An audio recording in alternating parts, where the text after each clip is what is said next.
live, boy.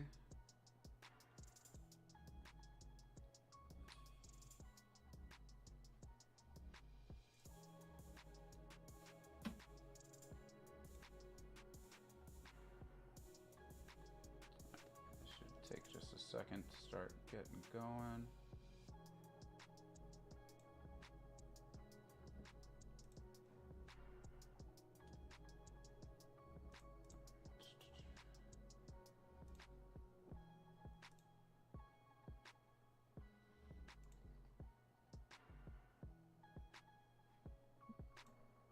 Low vibe music.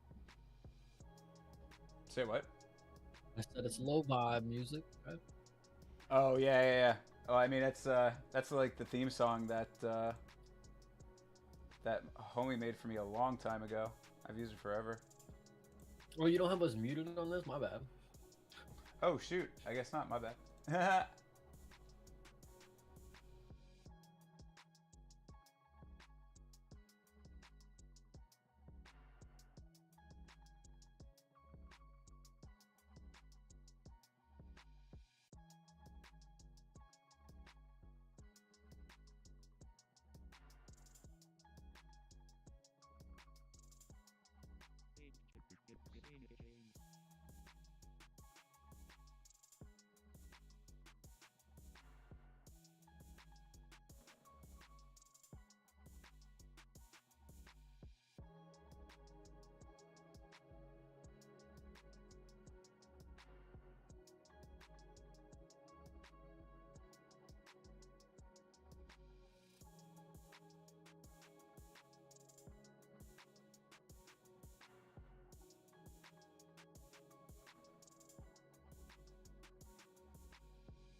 Get everybody unmuted. I don't know if I'm going to be coming in through both. Let's see here. All right. There we go. We are live. Wow, after a whole bunch of setup. What's up, everybody? How are you out there? It is your boy, Thinker St. James, and today on YAMMA Talk Live, we got a very special guest, the creative player himself, young homie Chase Partin. How you doing, brother? Bro, I'm awesome. I am always glad to be here. I swear. UFC talk is the fucking shit. After all of the technical hiccups and everything we worked out for the last hour and a half or whatever it was, we seem to be doing all right now. So hopefully everybody can hear both of us and see both of us. And when we get some people in the chat, hopefully those start popping up as well. But in the meantime, yeah, some MMA talk of the day. Usually on this stream, as I was mentioning to you, I just kind of go through and just sort of see what's been going on. One thing I did want to start off with, because this is something that I had thought about before we were getting the stream ready, was what are your thoughts on Conor buying like this big stake in BKFC? Okay, so my first question, I guess. Uh-huh. How big of a stake? And is he like a part owner of like a group? Like, because it's TKO is like a part owner of UFC, but it's like a group, right? Like, well, it's the company is like the owner, but that's within that is a whole, you know, huge like board of directors. It's like structured like a big corporation. So yeah. Okay, so this isn't gonna show when I switch things. I guess it's gonna stay on the page that it's sharing. So let me try to switch that real quick.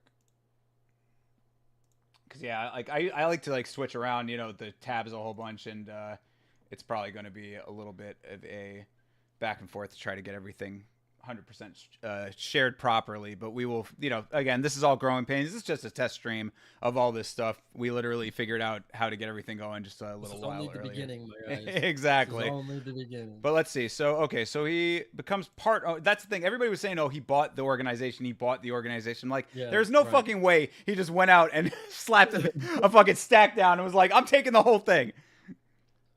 I mean, I don't know why people are kind of surprised though, because didn't last year, like, or earlier, like, later in last year, he was there with like Peter Yan, just like doing a face off randomly. Like, he obviously likes the shit. Like, I don't know, he's just there, just coked out and. Well, see, I think that that's why people thought that it was like kind of like no one I think really knew what to think, because it's like he was just there, but like he was just there, like he's just right. Places, you know what I mean? Like he just like shows up at random shit. I'm telling you, bro, like you throw a fucking random party, like a house party somewhere, there's a chance, there's a not 0% chance that Conor McGregor is just gonna walk through the door and start drinking your booze, you know? Right. Well, let's see. Crazy. So does it say how much he bought? Because that is the big question, right? I mean, and also, like, what does this give him power of? Like, correct, yeah. Like, what are the terms? He's just now the face of Bare Knuckle FC. Like, is that just what he's gonna do, or is he actually gonna have some role in advancing the league? This reminds me a lot of when Jay-Z was named like president of Def Jam. You know what I mean? Like, right. Where it's like he's president, but like, what exactly does that even mean? Yeah. So, cause that's what I was saying. I remember we were talking in the Discord about, like him possibly getting part ownership of the UFC, like at some point down the road. And I was like, there is no fucking way in hell that they're going to give him anything more than like a very small minority stake in the company. No fucking way. If that even, you know, he's too much of a liability. Okay, so Triller will remain majority shareholder of the promotion while McGregor Sports and Entertainment enters as a part owner. So that's a good question, though. What does that actually entail, right? So McGregor Sports and Entertainment. So that's probably not. I mean, obviously not just him. So right. Yeah, that. I mean, I would think that. Let's look a little bit into this. Actually, I mean, like. Because I would think that his money laundering name, right? Because my theory at least would be company that size 2 to 10 employees. That's Jesus. Yeah, I would think that this kind of thing. I mean, that's all that they got on LinkedIn. LinkedIn, you know, this is who knows what the actual behind the scenes stuff is. But that's funny. because like my theory would be, at least, is that this is pretty much, like something that has like like one thing I will say about Connor in general, as just a broader note, is that I think that when it comes to business specifically, he's got a good set of handlers. You know what I mean? Like, I think that the people like that he surrounds himself business wise with, like, they know how to navigate him, and that might be the only little shred of sense he has, is to know, don't fuck with the money. That's how I'm able to do all of the other ridiculous, outlandish shit that I do. So There you I would go. think that's probably the deal there. Um, I don't know who John Belfi is. I guess that's his other employee.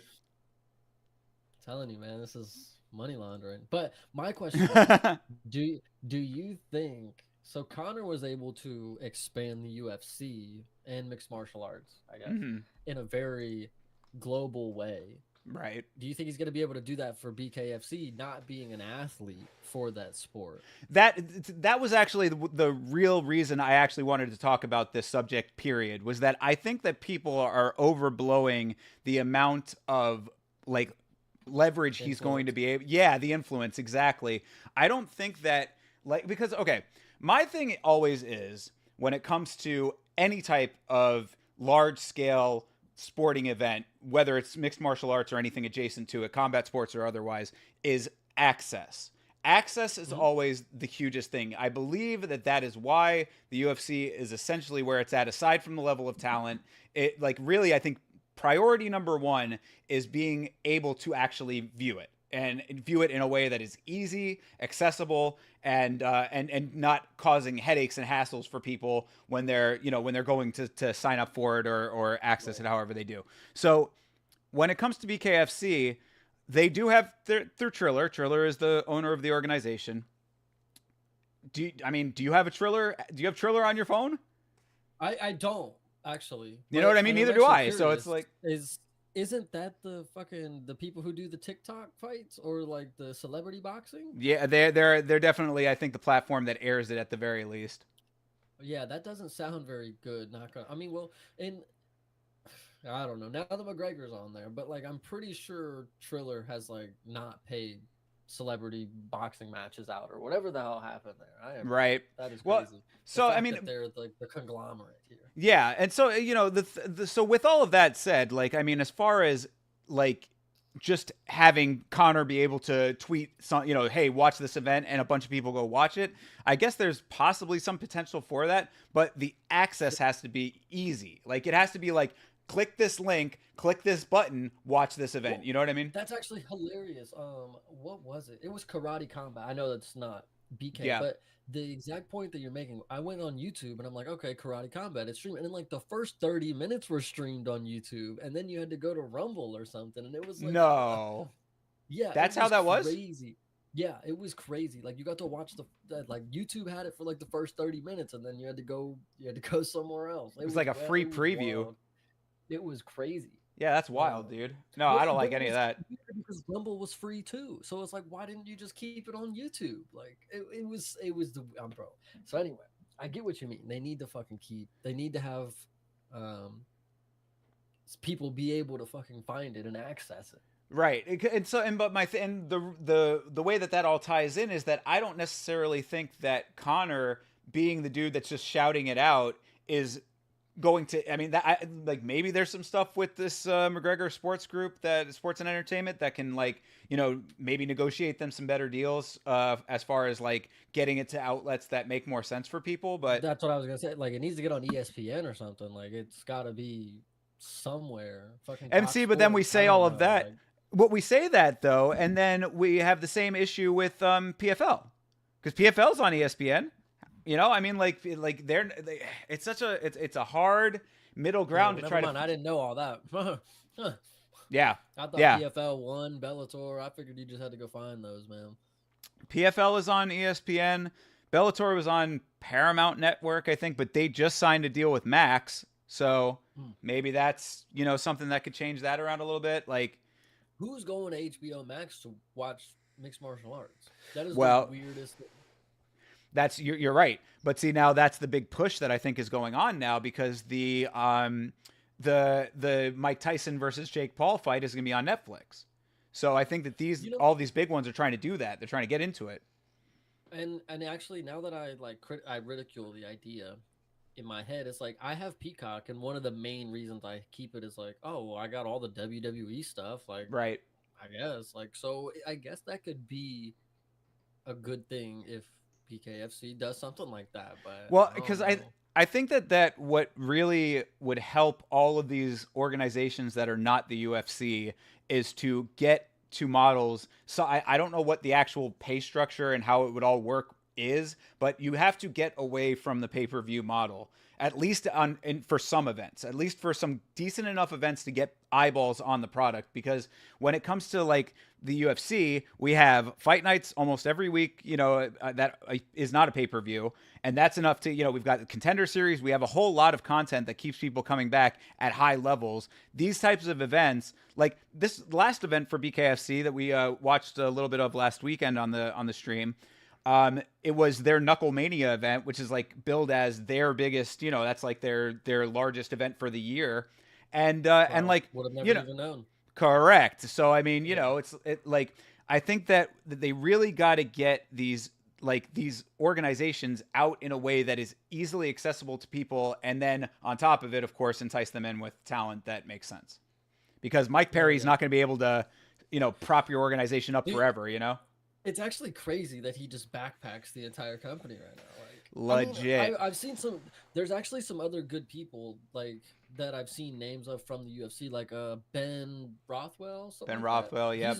He's done pretty good in there, I've heard. But again, Mike Perry is a people I don't even like. Okay, BKFC, it's a little too extreme. Like I like UFC, and I do like when it gets a little bloody and all that stuff. But bare knuckles, that's a little much at times. Oh, I fuck with it. But even I understand, like, Mike Perry's fucking go to this shit, and like I'll watch the highlights of him beating the dude up because he wins. I don't know. Yeah. No. Yeah. Actually, I want to make the point, just the passing point.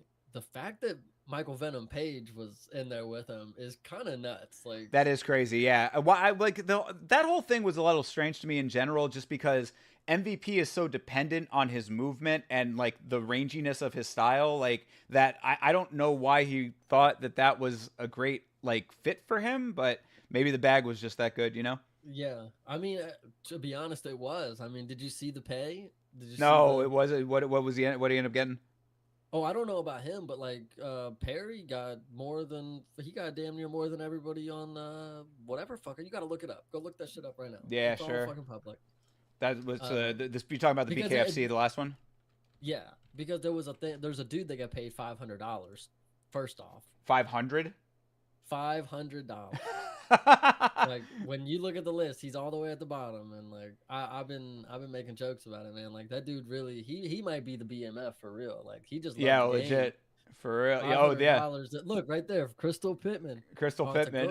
Oh geez, $500. She won her fight too. That's all right. Look, bro. Wow, I told you. That's insane. That's BMF right there. Legit. But yeah, $600,000 for Mike Perry. Not bad. Not bad. Making the same basic money that Max Holloway made, right? Yeah. See.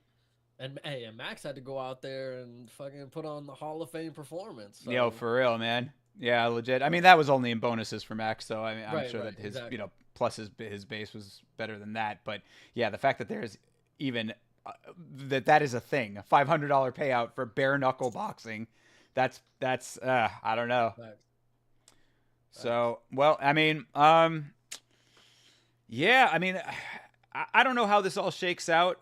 As far as Conor, I was gonna say one more thing. The roster is not very big on BKFC. Right, the roster, that you can have a $600 pay, like $600,000. Yeah. Well, what I think I think with organizations of that size, this would be the same for like Game Bread and probably Karate Combat as well. I think that it's like when you say roster, like it's like I think that it's probably more like contract by contract by contract would be my suspicion, at least. Like, I doubt Gotcha, people are gotcha. signing like multi-fight contract. They might, maybe Like like one or two, but Luke you know, Rockhold is not on the Karate Combat roster. Like he because I just don't think that they even really like build out like a roster like in the same sense right. that like a UFC does, because they're not signing for like 7 or 8 fights, you know. That's a good point. That actually probably is gonna help them. Like they're gonna probably just get people in there, in and out, and like we'll see somebody who was in Karate Combat for 1 or 2 fights, and then they're in the UFC like 3 years later or something. See, that's I don't know. that's the question though, is that like, so how does that model help or hurt? Because it's like, on the one hand, you're right, it's awesome when you see some name that you're like, holy shit, I wouldn't have expected him to be in BKFC. But then at the same time, I can't expect that he's necessarily going to come back for other events. So it's like, I'll watch this event, That you know what I mean? oh wait, yeah, that's true. Yeah, you So, gotta everything's built on the name. Like it's not the UFC. You don't know that they're gonna deliver with the talent. Yeah, that's a and good point. also, and that's a great point to bring up as well, the way that you phrased it, because when I was watching the BKFC card, there are so many fucking crazy ass moments going on in this, like, as far as like, not crazy as in like, oh shit crazy, but more like, what the fuck crazy. Like, when we first tuned in, right, we tuned in right after the main event of Nicolau versus what was Hernandez he was Perez. fighting? Perez. Oh, Hernandez. Sorry. No, Oh, you're right, it was I Perez. was like, okay, okay. Yeah. No, so we tuned in right after. Yeah, that's how that was how sleepy that card was.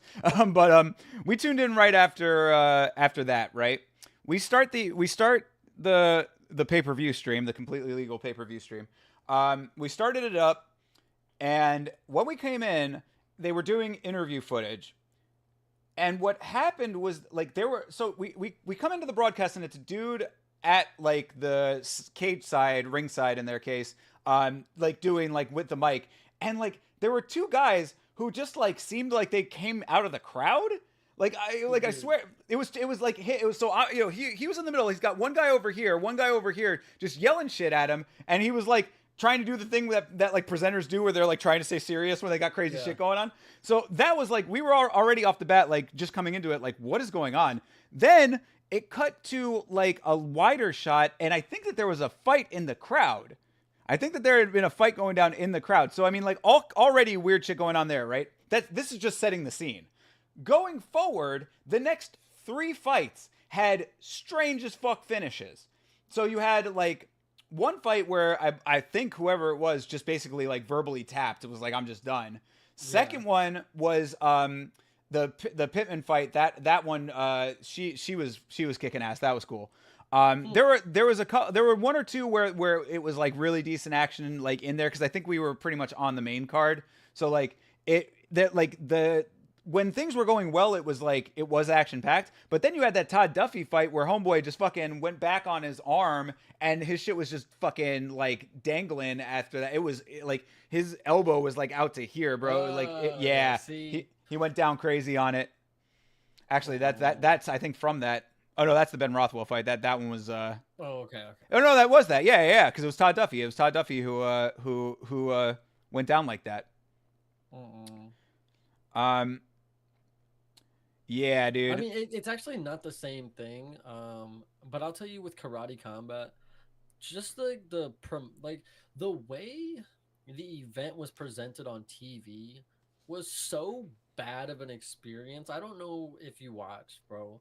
The camera angles, like they would cut too far away, and they're moving, and like you can't even, it's not even focused on the ring anymore. And then like when they do the interviews, it's like a dude in the middle of a crowd, and you're just supposed to figure out which dude is talking. It is like it just made my head hurt, and it made me realize, like, okay, this is why the UFC is what it is, like, Yeah. because they don't have me questioning what the fuck is like what's going on like That's this. true, and So that's another great point, because in BKFC it was not as bad, but there were a number of moments where like they would stay on one camera way too long, and dude is like pointed at the ground kind of thing, like it yeah, like was way bro, too I long. yeah, And yeah. then the other thing that we noticed that was really bad, that to me was like one of the like cardinal sins. I don't know if this was the same in Karate Combat, but they wouldn't play the fucking replays. They would not play Dude. replays. Yes, yes, yeah, yeah, yeah. I don't know. I have no idea what that's about. And it actually makes me mad with Karate Combat because, like I said, the camera angles that they'll use sometimes, and they'll be panning like through. It's like a dude walking through the fucking crowd recording, and Yeah. then that's when the knockout happens, and then you're sitting here waiting like, oh, okay, I'm gonna catch the replay, and then they don't do like a post fight interview, and then they're just like on to the next fight, and you're like, I have no idea what I just saw. Like Yeah, that's legit. fucking That's one thing that I give Gamebred some credit for. Gamebred does that really well, actually. Like they like if you watch a Gamebred broadcast, like their camera angles are pretty decent. The replays are on point. Like they have their system down pretty like decently. I give them a lot of respect for that. So, but yeah, these other organizations, as far as like the presentation goes, it's everything, right? I mean, like that's the thing is, it's like as you scale up in quality level of organization, you're also like having to scale up all of the elements. Like they have to yeah. scale together, and I get you. that and so I think that when you have Connor just attaching his name to it, that's great, cool. I mean, it's cool to get a lot of eyes on it, but you have to scale everything up, and Yeah. depending on what he's actually going to bring to the table, who the fuck knows? Yeah, I mean, like I said, he could just be a front for the money. Like he could just throw some money at it and just go on about his other shit. But who knows? Yeah, Um, okay. Next, I actually really wanted to talk about this because I yeah, have no idea what happened. go for it. Francis, what was? It's right there. Click that one. What's Oh the no, Francis one? yeah, that's terrible, bro. I didn't even know that he had a son to begin with, but Yeah, that's what I was. That's what I was confused about. I thought it was like an older child or son type deal. I didn't know it yeah, was like a. no. Now that I see 15-month-old, that's crazy. Yeah. That I mean, they haven't released what happened. So for anybody who doesn't know what we're talking about here, I'm sure the headline just gave it away. Unfortunately, Francis Ngannou lost his son, 15 months old. I believe that the child was in Cameroon, where Francis is from. Yeah, 15-month-old son Kobe passed away. This news was obviously very unexpected, and Francis confirmed it on his own social media a little while ago, just a few hours ago, actually. So um, I don't even really know what you say about this, but it's just heartbreaking. Yeah, they haven't really said Yeah. any other information yet. Well, now that I know the age, I mean, I, I figured it was some crazier circumstance. Unfortunately, with a young child and stuff, Yeah, no, complications. But okay. yeah, that's. I mean, Francis's statement here. Too soon to leave, yet he's gone. My little boy, my mate, my partner Kobe was full of life and joy. Now he's laying without life. I shouted his name over and over, but he's not responding. Yeah, I mean that would sound like, I guess, some kind of hospitalization situation. I'm sure that Francis provides as good care as he can for any his entire family. But yeah, I was my best self next to him, and now I have no clue of who I am. Life is so unfair to hit us where it hurts the most. How do you deal with such a thing? How can you live with it? Please help me if you have an idea, because I really don't know what to do and how to deal with this. Yeah, such a yeah, geez, freaking 2013 to or 2023 to 2024. What a tragedy. Um, Yeah, this sucks, man. Yeah, I mean, really, no two ways to cut it. I mean, I guess we don't really know all of the details yet, so hard to say what the circumstances were. But regardless of the circumstances, obviously a terrible tragedy.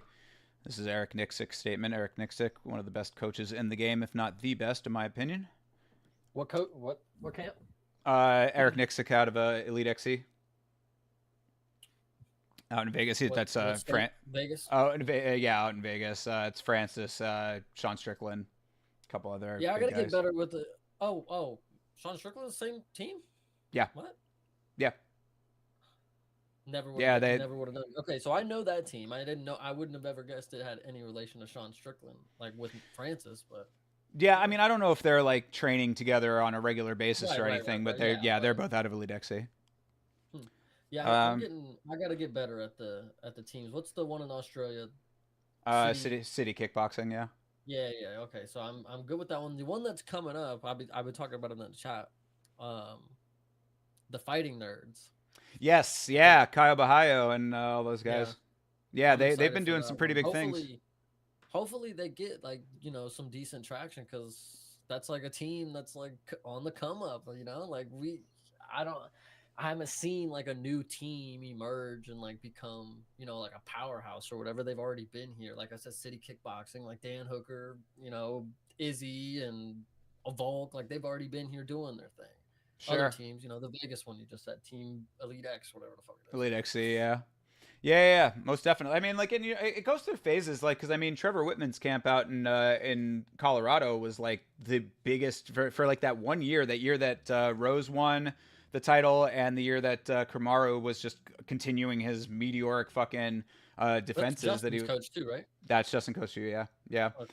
For like that year, they were doing some pretty big numbers as far as wins were concerned. Pretty big deals in the sport. So it kind of goes through cycles as to like who's at what state. You know what I mean? Like as far as where their ranking is, their positioning is, in relation to other camps and stuff. But yeah, I just like Eric Nixick. If you ever listen to him in interviews, he's a pretty intelligent I guy. know. I'm pretty sure I know who he is. He's the The dude. He's last the name's throwing me. He's the red beard Yeah. guy. But when he talks about Sean Strickland, he says some really good things about like I'm trying to think. See if you can find this quote that he just said it the other day about Sean Strickland and who he fights for. God damn.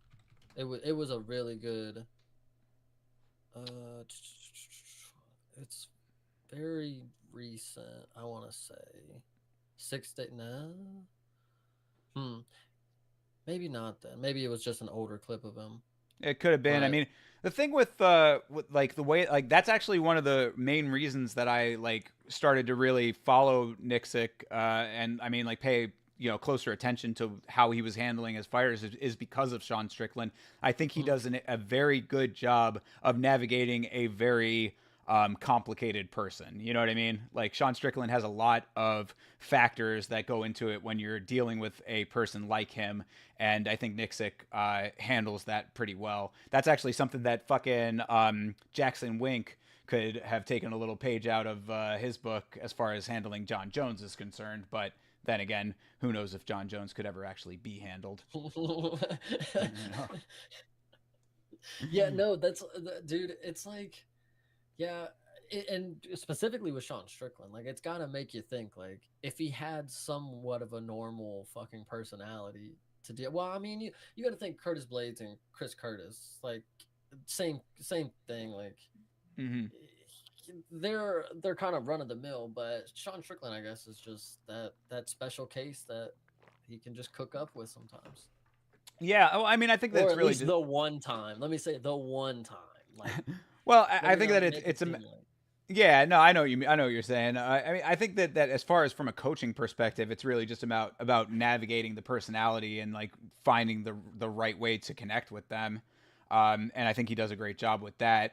And then I mean, look, like he's graduated some insanely successful fighters. So that obviously he's got something going on there now. Whether or not Sean can reattain the lightning in a bottle that he had getting that title. Well, I guess it remains to be seen. But in the meantime, you can't deny the quality level of the back end. So. Yeah. So, do you think he's gonna beat Paulo or? Oh yeah. I definitely do. Really? Okay, confidently. Okay, good. I Yeah, think so yeah, too. yeah. I really like Paulo, but after seeing him against Whitaker, like, dude, I he like don't. I guess he don't spar. Like, I don't know. Like, he just.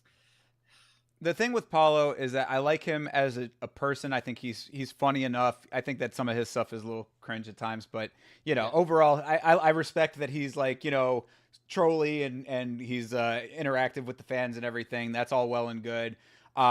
I don't think that he's ever equaled up to the fight IQ level that that you need to have at the highest level of the sport. Personally, I've Yeah. never really jived with him all that much. I mean, because really, at one point, actually, I might have done this on a previous stream, but if you go back through his resume, go back through his wins and losses here. So on the come up, right when he first starts in UFC, talking about Paulo Costa here. Mm-hmm. Gareth McClellan,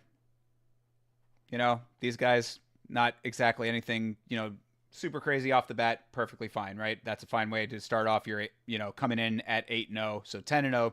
Then he goes against Johnny Hendricks, right? Johnny Hendricks was like his come out fight, basically. Like Johnny Hendricks was on the very tail end of his career after a very long and storied career. I mean, some people say he beat GSP. I would be among those people. I think that he won that fight, but the judges thought otherwise. Whatever. Point is, Johnny Hendricks, legit competition even in his later stages, but later stages nonetheless. And Johnny Hendricks is also a guy who had a large amount of problems with weight. He had a lot of like camp issues and stuff going on, whatever. So it took its toll on him over time, I would say. So anyway, Johnny Hendricks starts off the little win streak here. Uriah Hall, also, I mean, sort of a checkered kind of resume as well. I'm not saying that he's not a great fighter. He certainly was in his time. But Yoel Romero, end of his career essentially as well. I mean, Yoel's, I guess, still fighting in Bellator occasionally or whatever, but his time as top of the food chain, we're talking 2019 already here. So going into the Israel Adesanya fights, right? So, I mean, then we have the Israel Adesanya fight, loses to Marvin Vettori, beats I didn't know that he was moving up for Vettori. I know that he did something stupid with the contract, or he showed up at the wrong weight or whatever. Oh, yeah, no, he didn't move up. He just missed weight like fucking ridiculously. And then was just like, yeah, that's your problem. Yeah, that's fine. Yeah, and then still lost the fight. They have it noted there is wrong, then. But either way, yeah, then lost. Oh, no. Oh, shoot. Maybe, okay, my bad. Maybe that was the, yeah, okay. So I guess take it back. That is correct. He moved up to light heavyweight by necessity, basically, because that was supposed to be a middleweight fight. Gotcha. And then returned to middleweight. Right, exactly. Even though he never left. Yeah. Correct, exactly. But so then, beating Luke Rockhold, I'm sorry, not exactly a super high achievement in my estimate, and going to decision no less.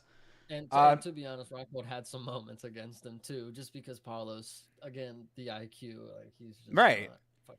So I mean, you see this resume here, and also the other thing too is that, like, if you look at the timeline of all of this, he's not exactly a super active fighter, so you don't get to see a lot of output from him. Period. Well, another thing about it, now you bring the point, he doesn't fight very often, so he's always battling some sort of ring rust. Like now that he just fought Rob Whittaker in February, he's about to fight in June, July. Yeah, I think that's right. July. So I mean, so he's after 2-year layoff, finally, get into the rhythm of it. I still don't think he'll be 100%. Whatever the fuck Paulo's supposed to be at 100%. But I mean, if he's gonna stay active, hopefully he gets closer to being top level. Yeah, well, because I mean, the other thing too, and I try to be very fair when it comes to the assessment of why fighters do what they do, what their reasoning is for things, this and that. Sometimes he had a couple of, I think he had staph infection at one point. Mm-hmm. My point of bringing all of that up is he has pulled out of a lot of fights. Yeah. Take that for what you want to take it as. You know what I mean? Like, I'm not trying to cast shade. I'm just trying to spit the facts here. He pulls out a lot of fights. He has this resume that to me is not overly impressive at this stage. Hamza, right? Yeah. That was supposed to be that was going to be that, and then that's when Kamaru stepped in. Mm-hmm.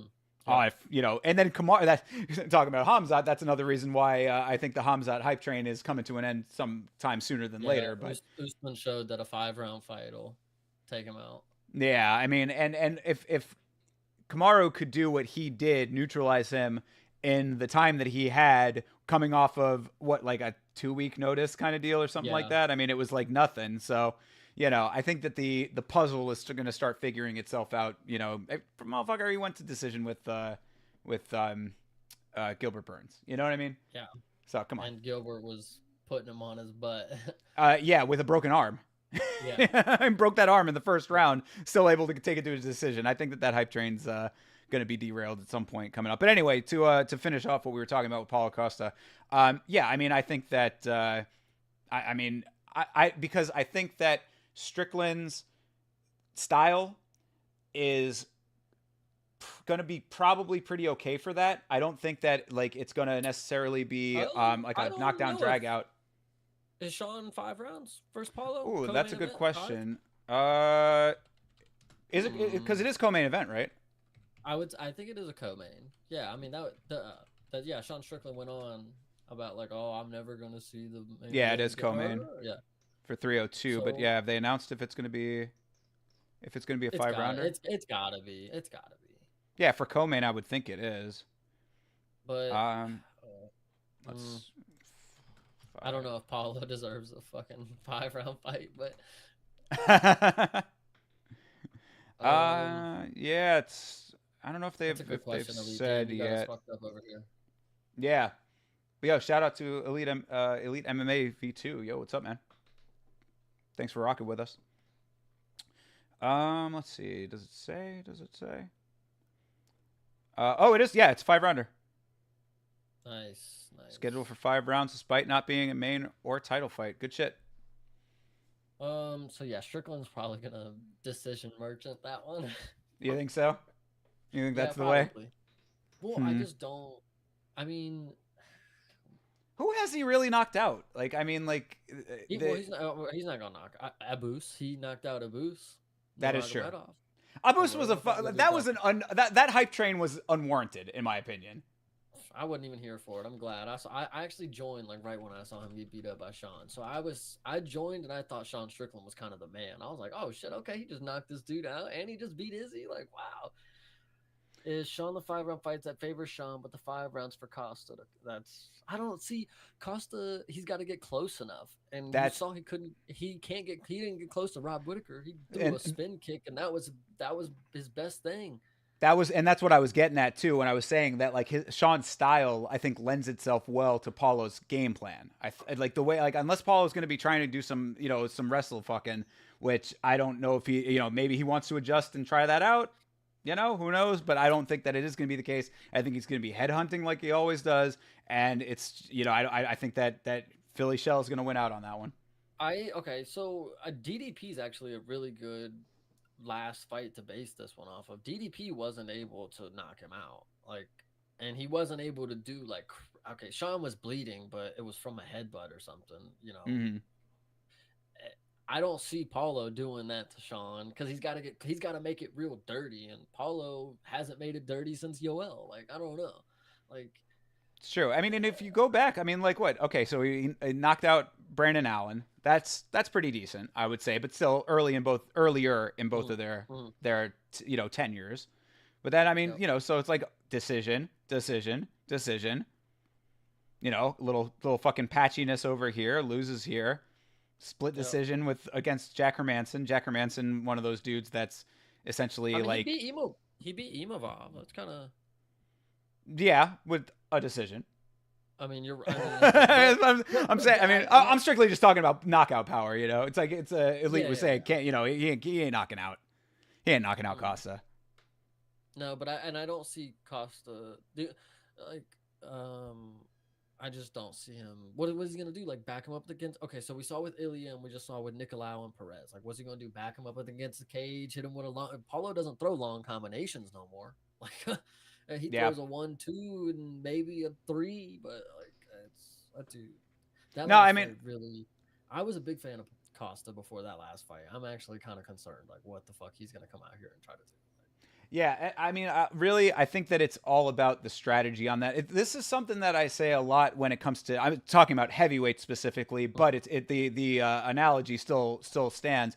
These fighters at these higher weights need to become more well-rounded. Period. Like, Mm-hmm. and the biggest example of this, and it pains me to say this, but a lot of the Polynesian fighters, I see this a lot in when we're talking about the larger dudes, like at heavyweight, to a lesser extent at light heavyweight. But you got like Justin Tafa, Junior Tafa, Bam Bam, fucking. I mean, like these guys that are like big brawler kind of guys, they don't have the fundamentals that they need to compete at the highest level of the sport. They want to just go out there and get the big knockout. That's really cool to see from a fan perspective. But if you want to win fights, I mean, because you saw it literally in those three that I just said, in both Tafa brothers and in Thai, once you got to very basic fundamentals of mixed martial arts, they were just neutralized, completely neutralized.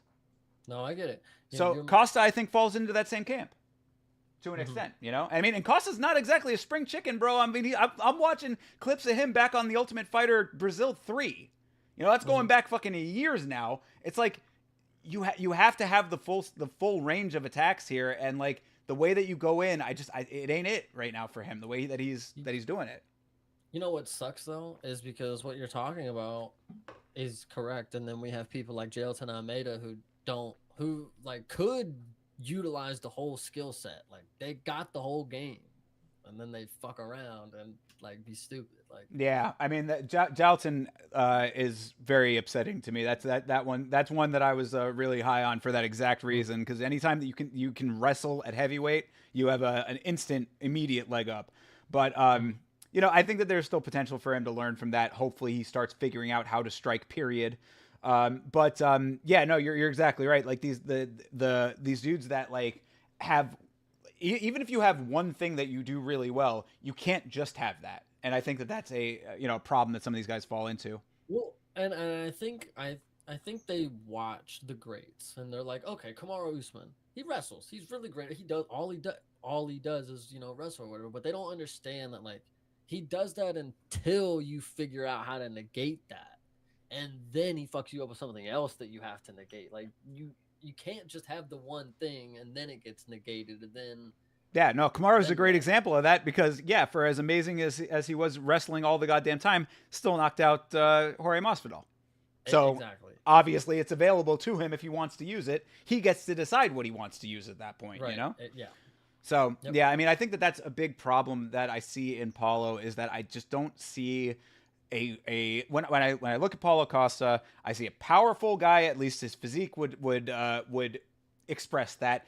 Physique does not equal power, but outward appearances at the very least, you see a powerful guy, but not a well-rounded guy a lot of the time, and that's unfortunate. Another thing too, one last thing, and then we'll move off. Sure, yeah.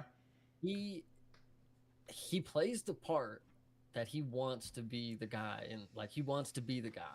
But when he gets in the cage, I didn't see that against Rob Whittaker, which you would think like, okay, feel like he's on the back end. I'm ready to take his spot kind of deal. Like show some spunk that you are ready to come back. But like he just came out there bullshitting. Like it's well, and let me say, and my last point on this subject, I'll say it like this. I find, and this is not 100% across the board, but I find that a lot of fighters who have to utilize other means to keep themselves relevant do not equal up inside of the cage after those other elements become their focal point. Colby Covington is the prime example. A perfect thing said, because like good products, they don't have to advertise down your fucking throat because you just know that what a good product is. Like you use it, you watch it. So like that is a great fucking point. Colby is a good example because like he has to make you forget about the product in the ring. Like right, absolutely. And then on the opposite side of that, Max fucking Holloway. That reel that I just put up the other day is I think I was pretty happy with how I worded that because I it is an encapsulation of how I feel about when you're saying like as a product, how I feel about Max as a product without games, shit talking, or gimmicks, goes in there and fucking kicks ass, win or lose. You got to show up for that one, and he doesn't have to advertise it. That's a really word. I like it. Well, let's navigate away from this very sad Francis Ngannou news. That one. I know. Well, I think that the podcast is really more like MMA rabbit holes with us, but I love it. I'm here for it. I mean, and to put a little cap on that, best wishes to the Ngannou family and all of them back in Cameroon and wherever they are dealing with obviously a very tragic situation. And hopefully, I mean, what can you say? I remember just to briefly touch on it, Chael Sonnen actually also they lost a child pre-birth, but I just remembered when that was maybe going back 4 or 5 years now, something like that. And just hearing that, like, it's just you never want to hear shit like that. I mean, regardless of how you feel about anybody, it's like even John Jones, I wouldn't want that to happen to him.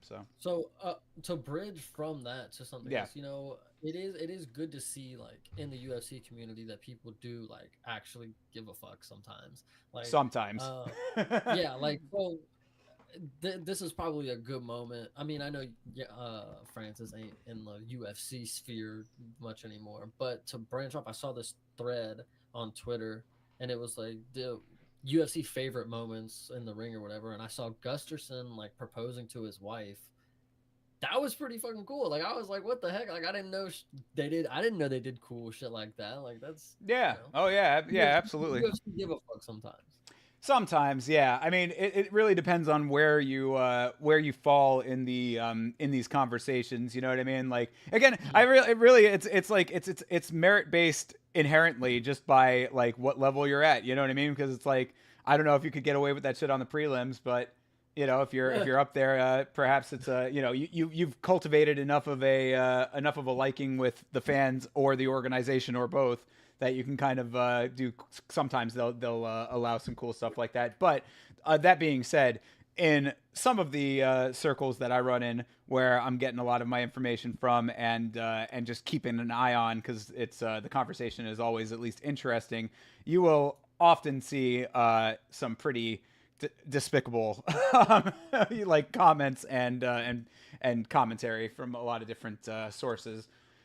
Whole lot Yeah. of your classic racism, sexism, bullshit, all that kind of stuff, and then just brain dead takes that are very inappropriate as well. Not that hey, talk your shit. I mean, I'm not here to police anybody's speech, but I call it as I see it, and some of it is Yeah, pretty yeah, fucking vile. But yeah. I'm either actually way, surprised how little I like my Twitter algorithms filled with some pretty good UFC guys. Like Honey Badger. He shout tweeted out he to Honey was like, Badger.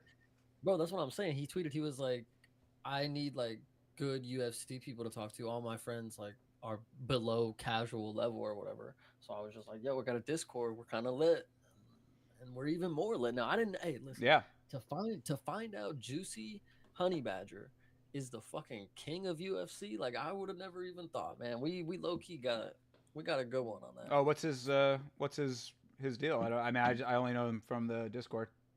Yeah, I mean, he knows his shit, man. Oh, he's just big He in. be, he's just big in. He's That's been what's up. watching for a good amount of time too. Cool. Good. Not long enough. I mean, obviously 2016 ain't that far out, but like I mean, yeah, he that's be cooking. hell yeah. No, I mean he wasn't correct, but his take on Guskov versus Span was, I thought, pretty Yeah. based. Yeah. Um dude, I actually rewatching the reaction to that fight, man. Gushkov, I'm actually I guess I'm just biased cuz finding out he's from Uzbekistan or wherever, Mhm. somewhere around there. Yeah, I'm a huge fan now. Like I'm a big fan of Gushkov now. Even though I liked him before. And Bogdan. He fought Medic before too, which I didn't even know. Like I think that was his debut. Yeah, And he Uzbekistan. fucked him up. Yeah. No, this dude is. I mean, he's a scary dude with his power. He's a scary dude to look at. I Yeah, mean, exactly. this motherfucker looks straight up like Nosferatu in the cage, which is frightening as fuck. Gushkov was easy money. The fact he was an underdog is pretty disrespectful. But I get it. And I mean, it was his second fight. yeah, well, his I guess his debut Or he lost third. to Volkan Oezdemir, which is that's no slouch right there. So Oh, you this know. ain't the dude who fought Medic. My bad. I'm thinking of Miktabek. You ready for Miktabek this weekend? Or Oh, Bali? but yeah, dude, that guy is the Ooh. fucking the mountain man. Yeah, caveman. Ryan Span is pretty bad. Yeah. But we went over this, man. I'm actually thinking he should have been doing a trilogy with Anthony Smith. Nobody would have watched it. That's probably why they gave Anthony Smith the decision. But he beat the shit out of Anthony Smith that second fight. Holy fuck. That was yeah, I don't know about that decision. But But yeah, yeah, Mick man. this dude, This is my his guy. last fight was quite a performance, and I mean going up against Elvis Brenner, that's a fucking fight right there. Elvis Brenner, Is it? oh dude, have you never seen the cut that Brenner got? Okay, Mm. so let's hold on. Let me see if I can. This might fucking get us Hmm. demonetized here, but let me. If they're just yeah, dude, this dude, that fucking cut. I don't know if it's showing up how much it's showing up on Yeah. screen for you, but that cut was fucking insane. His entire yeah, dude, he got that cut. His entire like it was just a fucking waterfall of blood from this dude. Like it was the most blood I've ever seen in a fight. Period. From one So you, person anyway. so you think this is gonna be a banger? This I mean, is he came back to win that fight after that nice. cut. So I mean, hell yeah, I think that this is a great fight for both of them. This is definitely you talk about fraud checking. This is definitely a fraud check for Orlabai here Yeah, that's my guy. Who else? Man, with let's his see. Hold cool on. Who little else we hat. gotta? Oh my gosh, do you know? Oh wait, actually, first fight of the night, Kevin Borjas. We're talking You about know who that 301. is? Yeah, 301. Yeah, Kevin Borjas, sure. So he actually lost to Josh Van, but it was an impressive loss. So I'm really thinking he might cook up because I don't know who he's fighting, but I know Kevin Borjas. He Yeah. can. What I saw him do for the first round and a half was pretty fucking decent. He got whooped by Josh Van in unanimous decision though. Mm, yep. I don't know. I mean, I saw him on the See, but Contender Series. we talk about it though. It's like you got to look at the level of competition that they lose to. I Right. do feel like this is one of those dudes. It's like, okay, you lose to Josh Van. It's like, all right, like he's just that good for starting out or whatever. Mm, I think Kevin Borjas can get this done. Do you know yeah. anything about this Alejandro Costa? Uh, yeah. Alessandro Costa, another Contender Series guy, I believe. Am I right about that? Lost to Steve Yeah. He was Urso, Contender Series in 2022. and he Um, lost to Amir. yeah. So I mean, again, pretty and a win over Jimmy Flick is nothing to sneer at. So I mean, two losses to some high level competition Pretty, at the. yeah, pretty good guys. Um, I mean, what's Hmm. the overall record at this point? 13-4. I mean, that says a lot. It says you've been around the block for a little minute. Yeah. But yeah, I mean, as far as like, it's still hard. I feel at like these earlier stages of their career to like get a full read on it. So like, as far as like actual predictions go, I would probably lean towards Borjas. But Yes. that that's I That's all I mean need. I have the battery. All right, Kevin Borjas for the win. Let's go. yeah, but again, that's it's just going off of gut, because really it's hard to make a an educated kind of assessment at the lower levels. Both of them were very active, if I recall, and Mhm. have both only lost to some pretty decent competition in the organization. So The next one that I'm looking forward to, it's another contender series, and it's the girls. Ernesta Karshright. I don't know how to say her shit, but she's so cold. She's so good. It's how do you with a spell it? K. It's Karsh, right? K Oh yeah, K A R E C K. Yeah, bro. She's a beast. Karshakate. Yeah, I don't know if I've I think it's when cash. I think it's cash right. I don't know. I don't know how an R gets in there, but DC maybe said it wrong. I think I okay. just go off of his shit.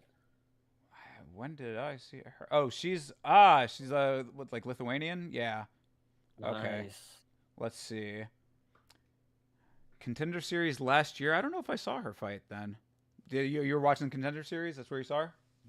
Yeah, this is where I started watching. I was Gotcha. getting right when I started getting into the UFC. The contender series was like winding down, and it was some really good fucking weeks of Hell fights. yeah. Can never ever miss the Contender I Series if you can avoid it. That is I I know now. I didn't. I thought it Mhm. was a new thing.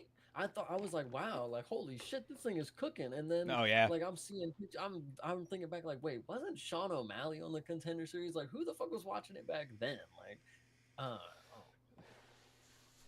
Yeah, no, yeah, that was kind of when it was in its earlier phases. I mean, I think it's only in like the ninth round of it at this point, something like that. So, mhm. but yeah, that took over essentially for the Ultimate Fighter, which was sort of doing what it was intending to do. Mhm. And now the Contender Series is just a better version of that. And also, it took over for Dana White's Looking for a Fight, which is not exactly the same, but that was where they would go out to the regional promotions and just like pick guys off of those cards. Yeah, see, I'm hoping that this year I can catch all the shows and all the Yeah, for sure. because what's the other one? What's the one in Asia? Road. That's Road to the UFC. Yeah, I think that's only Yeah, on Fight Pass though. see, I want to catch that one. I I want know, to catch that same. one a lot. That one's cool. Yeah, yeah, same here. I would really like to be able to see some of that, but I think It's just a really cool region for it. That's really mainly what it is. Like up and I coming. love, yeah, I love the. Hopefully. It's crazy you say that because that is true. Like I do believe that Eastern Asia is got some killers on the way. Like if you look up, fuck, what was the car? Song Yadong versus. Trying to think who the fuck was the dude he fought. Bro, that card had a lot of Asians on there, and they Oh, were versus cooking too. Partin, or the Oh, maybe it was. no, because that No. was 298. No, it was a main event. It was a main event that Song Yadong had. I don't think it was Peter Young because he wasn't the main event. It No, was a yeah. 3 round fight that they had. Um, But Tiara Tatsuro was on there. I'm trying to think of some other people. I think it Fuck. might have been this one. It Holy might have been the Sandhagen one. Oh no, the no, no, dude the Ricky the dude Simone. from Indonesia. I think the dude from Indonesia was there too. Fuck, what was his name? Sakura? Oh, Sandhagen, Say yeah. mm, Let's see. trying to Well, just think. uh, Luma Where was on this is card. She's pretty dope. From Vietnam, I believe, right? Or Thailand rather. Chris Gutierrez and Song Yadong. No wonder I forgot about that because Chris Ah, okay. Gutierrez was a letdown. Gotcha. Yeah, yeah, yeah, yeah. Oh, hell yeah, dude. Yeah. Tyra versus Hernandez was on that card, yeah.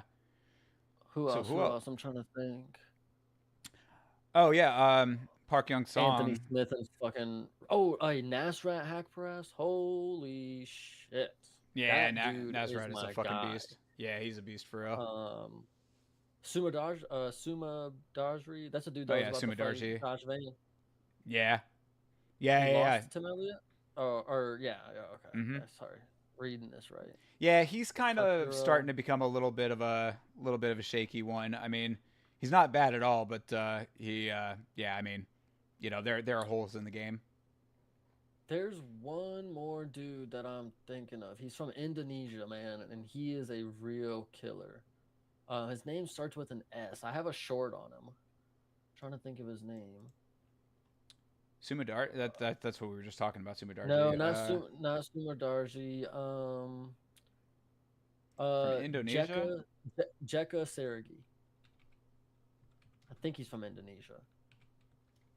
Jeka, Jeka. This guy. This guy here. Or it's Sara, so it's Saragi. Yeah. Oh, okay. Jeka is this dude's a killer. Yeah. I mean, I'm Yes, sure I man. saw this fight. Who's Lucas Alexander? Oh, on the Alan Craig card. Okay. Oh, and oh, he lost to Anshul Jubilee though. That's. Oh, maybe he's not that fucking good then. Holy shit, I was that's a gonna bad say that's loss. That's a really bad loss. How did I not know that? Wow. the And dude who got. I watched that too. Lewis and Spivak. Oh no, maybe I didn't watch that because that would have been a horrible fucking main event. Derek Lewis and Spivak. Oh no, Yeah. it sounds That. horrible. Spivak Yeah. is. When I think of heavyweight, when I think of the typical slob heavyweight, Spivak is that fucking dude. Like I throw his name out there so much after Cyril Gane beat the fuck out of him. Like that dude is just ridiculous. Yeah. Yeah. I mean, Spivak is like one of those guys that's like show up when I show up. As far as I've seen, like I mean, Yeah. it hasn't been a very Iberia fight on favorable that road. card too. That's funny. on this one.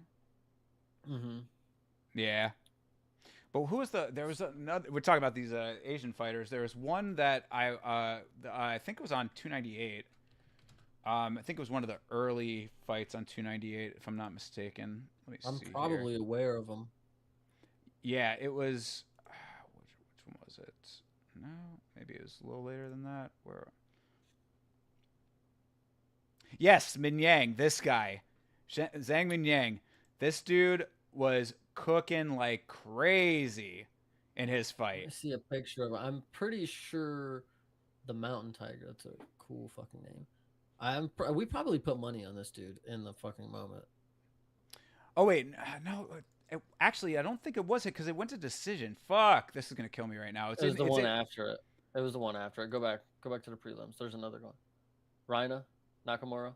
No. Yeah, Rinya Nakamura. He's cool too, but maybe it wasn't this card then. Fuck, it was Man, around here though. Just saw a canceled bout for AJ Dobson, man. R.I.P. his career, man. What the fuck? Yeah, that's an unfortunate one. Oh, But fuck I mean, Danny he's Gay, man. kind of did it to himself, right? Yeah, I know. But yeah, damn, I'm gonna have to find out who, which dude I was talking about. Because this dude was he was cooking like crazy. He's a smaller weight class guy. Mm-hmm. And like I'm telling, like I was just watching this dude cook, and I'm like, this guy is like this is a dude to watch out for. Yeah. But yeah, it's damn it. I'll rewatch the YAMMA episode. I'll put it in the Discord. My bad, y'all.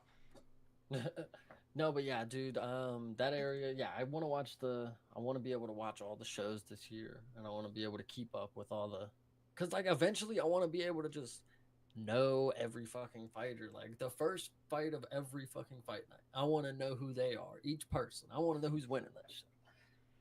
Yeah, well, I mean that's the if you got it like that, that's the way to be, right? I mean that's gonna. Well, yeah, and like I feel like it should be by the time if we've watched them from tough contender series, wherever else they come from, we should be able to have a good sense of like what they bring to the table against another person that we've seen for the last fucking year or whatever. For sure. That's why I really like when it comes to predictions, stay away from like I mean I stay away from it pretty much in general on the channel, but like when it comes to like the early prelim stuff with all these guys making their debuts and stuff, it's I mean unless you can really dig into some research and have like some inside track on some of these guys, it's hard to be definitive like that, you know? Yeah, I get it.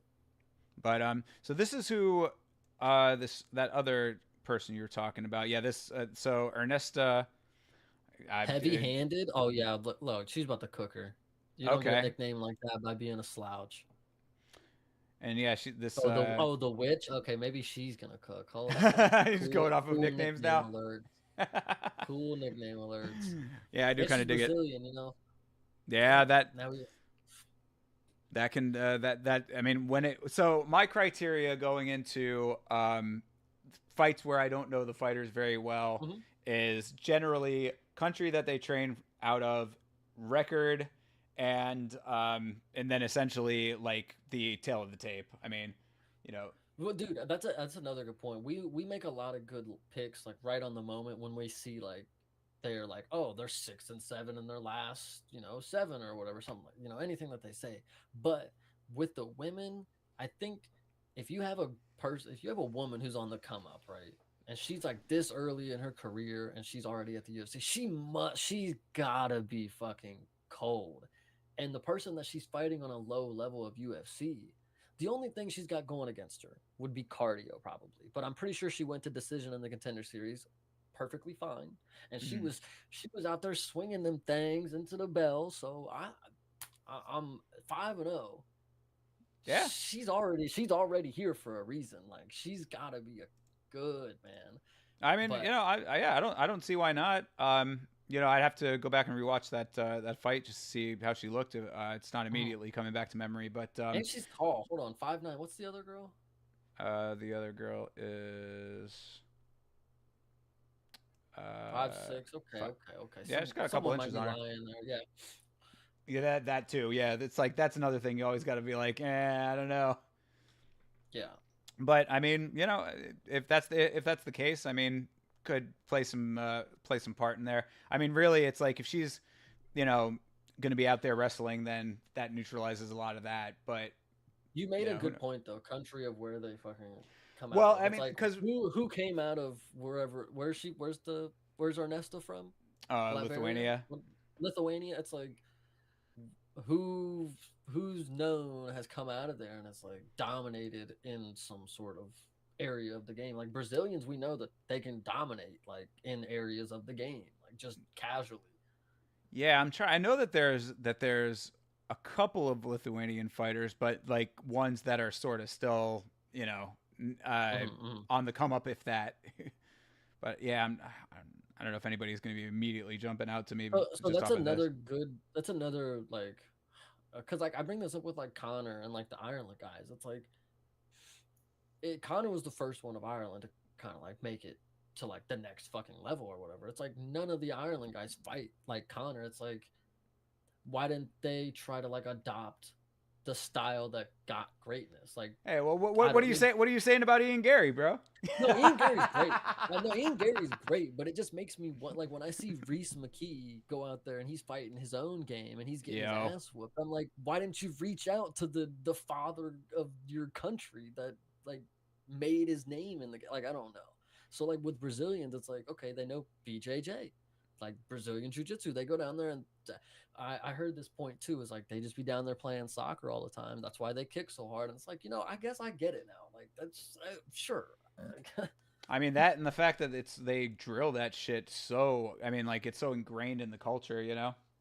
There's just no good Irish fighters, but that's the point that I I'm don't know about making. all That's that. the no none is crazy. None is crazy. But like except Ian. Yeah, Ian is cold. I'll give Ian that. I just feel like if he gets a wrestler on, like a really big timer, like Bo Nickel might fuck him up.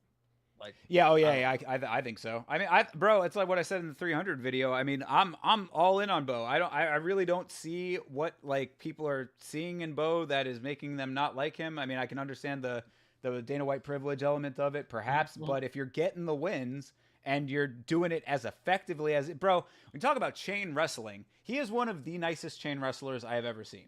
It is just I will. position to Yeah, position to position. it makes it really is a sight to see when you can see like okay when you see somebody okay two people grappling and you the bottom person transitions like try to get out of it and then the person is like not fucking affected by that but like they just move slightly and they're still on top like they don't get transitioned like that's Mm. like Bo's the truth man I respect it. I mean, it's like yeah, because they're only going off of this. So people forget too. I think is that like Bo had to fight twice on the Contender Series. Like, Volk is the goat. what up, Vitz? Thanks, bro. Yeah, Volk is the goat forever. Even though he needs to take some time to heal up. he Has it needs a been enough reset fight. time? Actually, oh, this is actually a great thing to No, interrupt it you has not been enough time. on. But go ahead.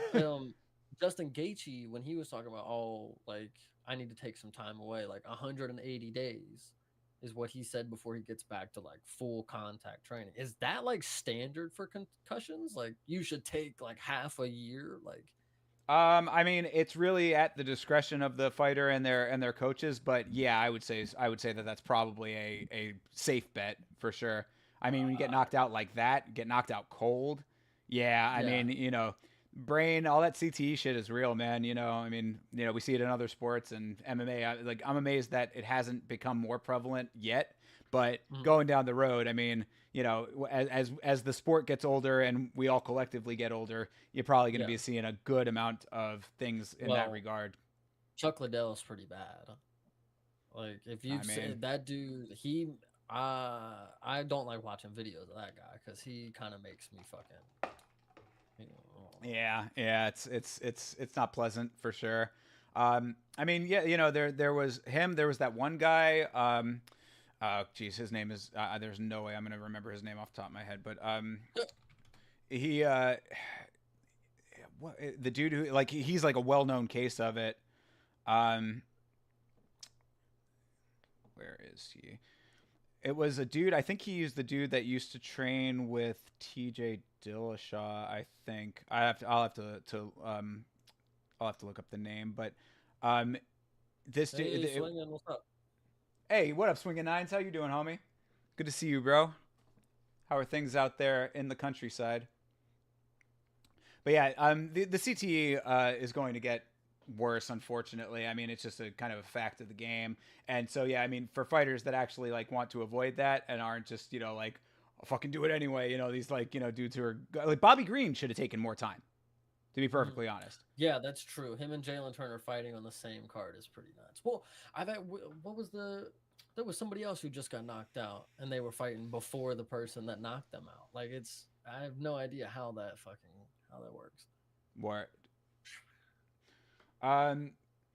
Oh, thank you, bro. Appreciate that. Yeah, the full episode is on the channel as well. If you're interested in the entire UFC 300 breakdown that just came out a couple of days ago. Thank you very much for Bro, checking that yeah, out. you got to get to the end of the video. It's got a good Max and Justin reaction for you there. Yeah. That one will get shared as a short as well at some point too. So cool. Hell yeah.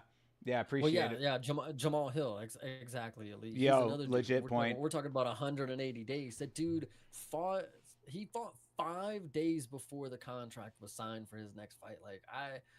That is craziness. Yeah, but I mean, if you watch Jamal Hill's YouTube channel, you know that he was not actually knocked out. So.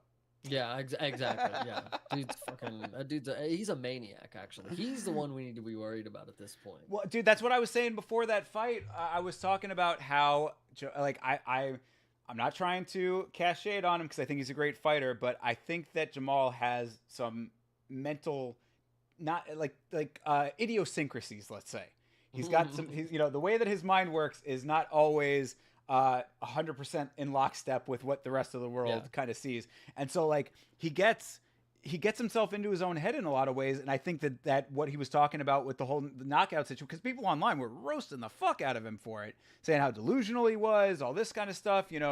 I think that that's part of just kind of his makeup a little bit, is like he sort of like thinks differently on some of this stuff and will get into the weeds with people, and like he gets into the weeds in his own mind. So I think that there's just a lot of factors to consider when it comes to Jamal, and he is definitely one of those dudes that's an interesting guy to keep an eye on for sure. Yeah, and it's actually kind of I think it's even more interesting because he's not like on the outside. Like you would expect this from somebody who's like very like eccentric, like fucking Connor or something like that. But like Jamal Hill's on the outside, he's just like a normal kind of dude, but he just has his fucking moments where I don't know what the fuck he's on. Yeah, I mean, I think that he's another one of those that is like his like come up is sort of, I think, tells a good amount of the tale. You know what I mean? Like he was getting some really nice knockouts and stuff. He was doing really well. Had the one loss to Paul Craig. Okay, they can taking that out of it. The resume Honestly, is pretty solid.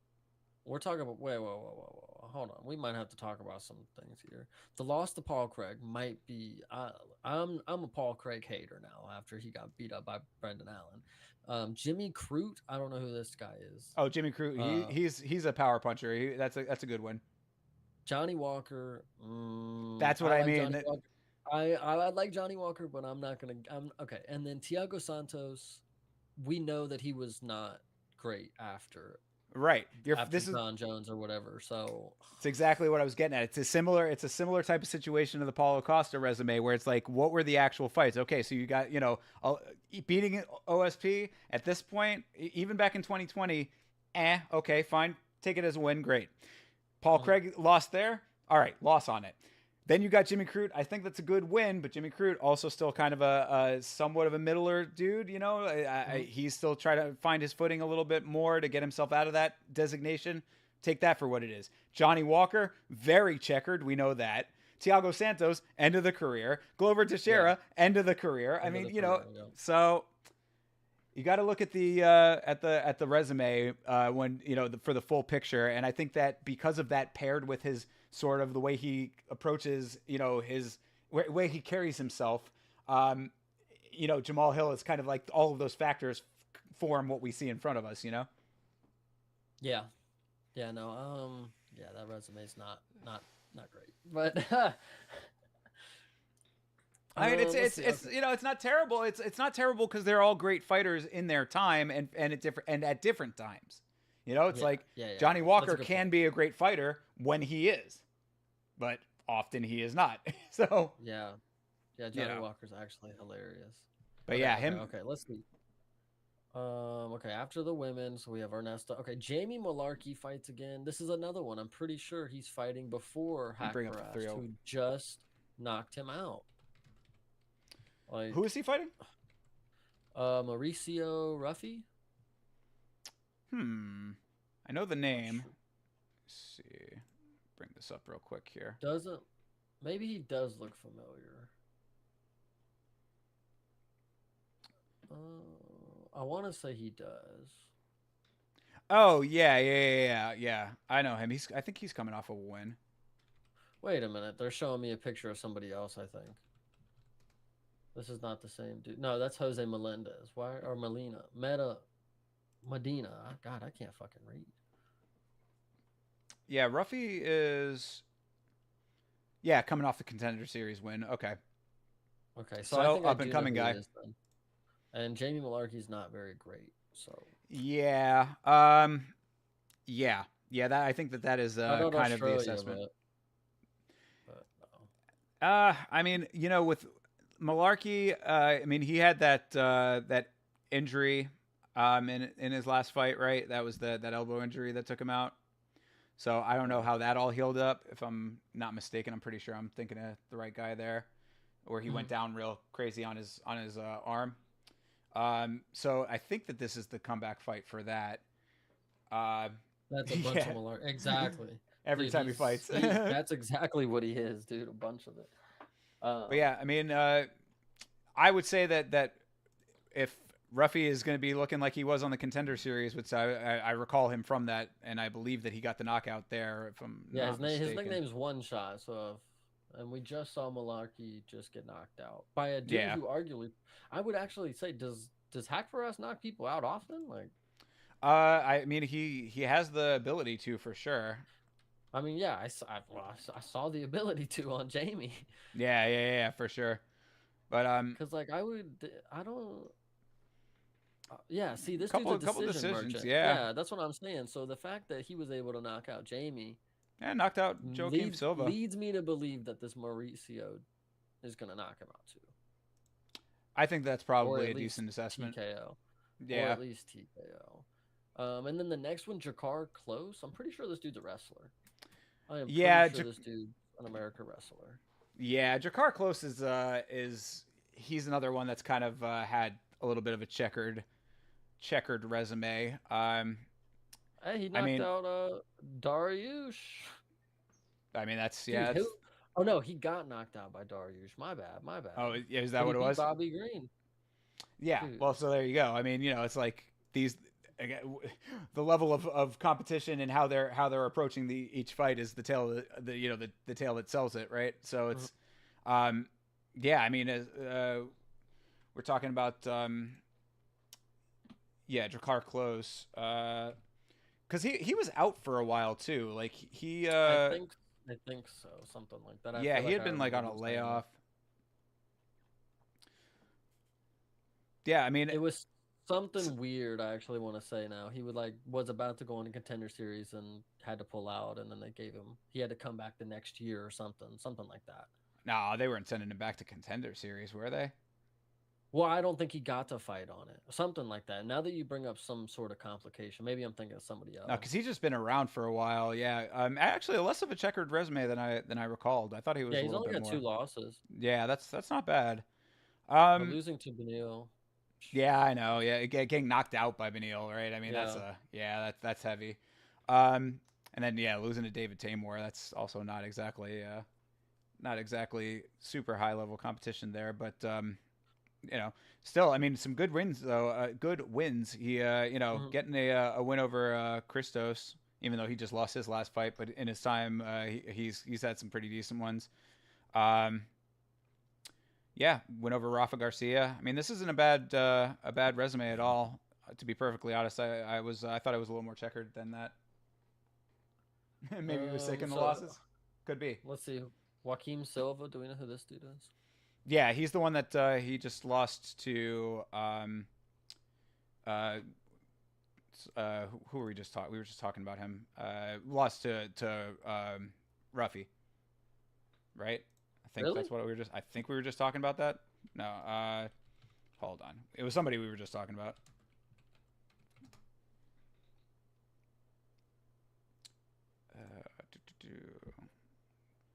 Silva was. Oh, he lost to Clay. Oh, he beat Oh Clay. no, I was no, about to to. not to Nosferat. That's who it was. It's to Nosferat. Hawkfrost. Oh, okay, okay. Um, lost to Arman. Okay, okay. Beat Neo Magni as you should. As you should. Choked him out. Thank you. Beat Clay Guida as you should. At this When point, was that? unfortunately, Yeah, I was gonna say 2023. Did I? Maybe I watched that. Jeez. probably yeah. That was his last fight. Yeah.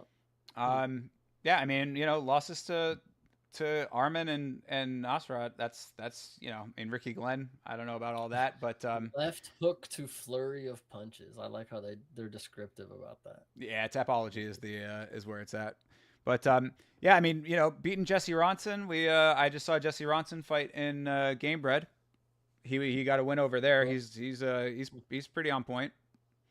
Um, beat Jared Gordon, who just got that nice win at pay per view a couple pay per views back. Okay. Let's see. And then So yeah, I mean, so after I don't know between him and Drakkar. I mean, I would probably lean towards Drakkar in that. yeah, I want to say he's a wrestler too. I want to say he's a wrestler. So he's probably Drakkar, just gonna yeah, he wrestle is. fuck to a decision. But I mean, Joaquim is BJJ guy too, so Yeah, I would that's. I guess you're true. I guess you're who true. knows. But And I then would be next, leaning towards okay. Drakkar. Yeah, go ahead. And then next, John Silva, Fighting Nerds. Here we go. This guy right here. Mm-hmm. Dude's a Versus beast. this French dude. Yeah, I'd say that's a pretty decent lock there. Oh my I mean, god, I didn't even notice the dude that Mictebek is fighting. Oh my god, that dude. I that's forgot. Like Elvis Brenner, that's man. the Yeah, picture, and now I know who he is by looking at that picture of his ass. Like Jesus fucking Christ, this is that dude's crazy. a bad motherfucker, bro. Yeah, this. That's gonna be a banger right there. That's probably your fight to watch. Yeah, I'm excited about that. But That's yeah, kind of crazy that he's minus 230 though. yeah. I mean, I think it's probably just coming off of the hype, and I don't think it's as warranted. I mean, I think that Elvis Brenner's probably a good dog on that one. I mean, at least for a parlay. I don't know if you want to do it on your main, but that would, I think that putting a little bit of cash on that is probably a smart move. And then now that I see your picture up close, I think I know who this Lucindo girl is. 22 is kind of crazy. He's minus 270 now. Off of what? Just off of that last shit? I always wonder what makes the lines move. Right. Because it's like, I mean, nothing's changed. I mean, unless there's something that we don't know about off the back end. The caveman is your lock. Yeah. Hey, dude, he's him. I'm pulling for Elvis in this one, man. He's a bad motherfucker, dude. That dude he's a no quit kind of guy. You don't fuck around, huh? Yeah. But yeah, this Lucinda, this is probably a properly weighted fight here. Minus 310 is probably about right. Carolina, I mean, she's I like her. She's a nice chick or whatever. But she's another one that's just been she hasn't found her footing, and she's getting a little bit late in the career to still be at that. You know what I mean? She got a nice win on her last one, so okay, but. This is somebody that you know of. Okay. Oh, Carolina Kowalkiewicz? Absolutely, yeah. Yeah. Kovacevic. Yeah, I thought this was just some random run of the No, dude, no. She's been around, man. Yeah, she's ranked 13th. Yeah, that's crazy. I mean, I know it is women's ranking, so it's a little you got to keep it in perspective, but yeah, good luck trying to spell that shit. There you go.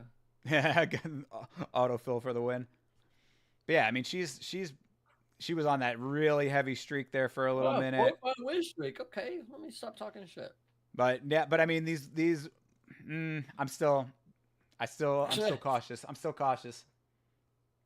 Come on, she lost to Yan Xiaonan and Alexa Grasso and Michelle Waters. She actually lost to some pretty I would decent. say the loss streak And is a heavy competition for sure. she's faced a lot of good, but Rose, Joanna, Yeah, like, jeez. losing to And Claudia she beat Gadelha is Rose not actually. a yeah. I mean, like she. So that's basically the tale tells itself. I mean, this great win streak early on, had these little back to backs there, goes in, has these back to back wins. So I mean, like this is if 5 if fucking you pan losses in a out, row. Jesus. Talk if, shit, I do. that's right. You want to fight about it? um, but yeah, I mean, like if you zoom out on the career, I mean, like that's the checkeredness. It's not back to back checkeredness, but I'm gun shy. It's Is all still I can say about that. inconsistencies, nonetheless. Correct. And then so if you have that versus Lucindo here. A young up and coming killer. Yeah, probably not looking too good for her.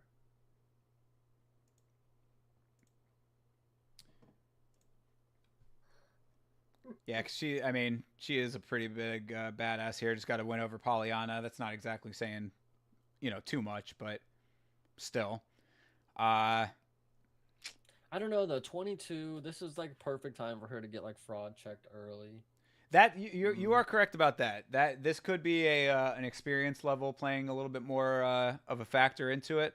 Cause like I mean, Raul Roses is like way younger, of course, but like he obviously wasn't gonna fucking be a champion like by 19 or something. Like he was gonna True. have some moments where he was gonna have to learn and like experience shit. So like, this might be that one right here. This might be like a decision and split towards the other way. Could be. Yeah, hard one to say, but I would be. I don't know. My gut's telling me that go with Lucindo, but I mean, you gotta. Another thing is like with the other girl, like, are with we really Carolina. banking are we really banking she's about to be on a 5-fight win streak? Like, That's another good point too. Anytime that you see a heavy win streak, that's that's also something to consider for sure. yeah, I don't know if we're going with the Polish girl elite, and Lucindo is kind of boyish, yes. All right, let's see. Next, I don't know the next two dudes. Jack Shore, 17-1 is crazy for me not to have known. Oh, dude, yeah, Jack Shore. I mean, like he was on a crazy win streak for a minute. What the fuck? Yeah, I mean, that one is very strange to me because Jack Shore was on a crazy win streak for a minute there, and then all of a sudden he gets a loss, and everybody just fucking says, oh, like throws their hands up, say he's washed. It's like I don't know about all that. He is from Wales. So, again, take that little into consideration as far as like, the camp goes. But I mean, a loss to Ricky Simone. I mean, that's what weight is this? 25? Is it? See, featherweight 45. Yeah, I was like, what 45. That's Ricky Simone. But he was fighting a featherweight there. Okay. Or so I think that maybe he was fighting featherweight for a couple of these. But yeah, so I mean. All of these wins. I mean, yeah, these are not anything to take. Well, I mean, those are UFC wins. So actually, hold on. Let me actually chill. That's the thing. They had him fighting. They had him fighting like low-level guys for a long time, but when he was already on the come-up. I mean, his fucking record 17-1. I mean, shit, my bad. Yeah, that's what I'm saying. But like when you look at the names, it's like he really did fight some kind of scrubs for like you see UFC Fight Night, UFC on ESPN, UFC on ABC, UFC Fight. It's like. Yo, he's been in the UFC for a minute now. Yeah, no, it's true. I mean, a win over Amir Khan is not terrible. I mean, it's pretty decent. Timur Valiev is kind of an underrated dude. He's fought a couple of guys that I know off of the Ultimate Fighter, Hunter Azure, but Timur Valiev is always one that I was kind of high on. I don't know why he's not in the UFC right now. Personally, he got cut like off of some like questionable shit in my opinion. I don't really know why he got let go to begin with. That's what I actually said in the Ultimate Fighter reviews that I was doing back in the day. Hmm. Yeah, I mean, this, look, whether or not they're cans or not, that's always something to consider, of course. But it is a lot of cans to crush, one way or Yeah. another. You see a resume like this: win, win, win, win, win, win, win. One loss to a dude who's, arguably higher ish competition. But Maybe yeah, that's I just mean, what he needed. you see though, is like the first step up in competition that he got. Dude Mm-hmm. got fucking subbed. Like, Yeah. he couldn't even make it to decision or whatever. So that's kind of interesting. So if this dude is like, if he's experienced, if 16-3, oh, honestly, mm, he looks old though. That might just be how he looks. Yeah, probably. Let's see. I think he just has like a kind of a Yeah, weathered face. 1995. He's only four. Yeah, I He's say only 4 29. years older than me. Jesus. Motherfucker seen some shit. Yeah, that picture right there is even worse. Yeah, yo. No lie. That's crazy. But either way, he probably wins. I think he beat Andre Fili and beat Diego Lopez. Whoa, Yeah, that's an early Lopez loss. that's crazy. I didn't see. Look, Contender Series, man. I'm gonna have to go back and watch Diego Lopez on the Contender Series. What the? What? Yeah. Yeah, that was before he started to really find his footing. Mm-hmm. Speaking of which, how much bullshit is that they're trying to withhold his purse? You heard about that? Yeah, dude, that's so bad. And like, you brought it up. It's like that's not the UFC's. That's the commission's Oh, right, we fucking. were talking about that. Yeah, I forgot about Yeah, that. so that is fucking annoying because like he got the clear from the fucking boss man. Like Max, hey, Max went outside the cage too. I don't know why they don't. They just be picking and choosing. Exactly. They're being selective with it, which is really bullshit. And it's But it's actually pissing me off that they did it to Diego. It's like they're trying to fucking. First off, they're trying to fuck up the money, and two, yeah, they're trying to pick on Diego. Like they're just picking on him now. Like, legit. mm. Yeah. But anyway, as far as this goes, I mean, yeah. So how you feeling? I mean, you thinking that Dude, it's gonna be I'm him? taking Brito. Yeah, I'm gonna take Okay. Brito. I mean, Jack Jack Shore is Jack Shore, like, he's a it pretty seems like a perfect time for him to get fraud checked again. I mean, he already did once, I guess, but and he's a pretty effective wrestler.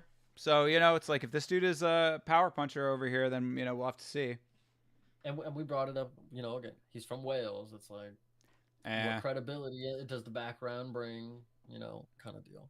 People jump out the cage all the time. Exactly. That's why it's fucking annoying that they yeah, pick on the dude who like is legit on the come up and needs that motherfucking moolah. All right. yeah, Next, we but got Paul Craig and Kaio. Dude, Kaio's 15-1. I didn't even know he was that good. yeah. Oh hell yeah, he is Like, absolutely. I mean, obviously, I know he's good because I'm thinking he's going to beat Paul Craig's Butte. Hope you heard that one, Elite, because Paul Craig is not the king. Where was that in the chat? Go back to that shit. Put it again. The what? The fucking, he was putting Paul Craig with a crown. That shit needs to fucking Oh get yeah. up out of it. uh, Yeah, I think Kaio can do it, man. I think both the fighting nerds get it done. yeah, I think so too. I mean, like he's not showing. He's another one that it's like until you show me otherwise. It's just so uncanny that he looks like an evil version of fucking Paul Acosta. Like that is the like I he's just God. I don't know if it's Tranny Costa or like the Superman effect with the glasses. I can't decide. Well, I mean, one way or another, with his terrible tattoo collection, he's been Dude, the kicking ass. free spirit one is so bad. It's so bad. Like, He's got oh the my skater fucking die god. fucking It, font for both of them. The dude, fighter die it's and so bad. It's so bad. But anyway, I still think he wins. 1990s I graffiti. still think he wins against Paul Craig.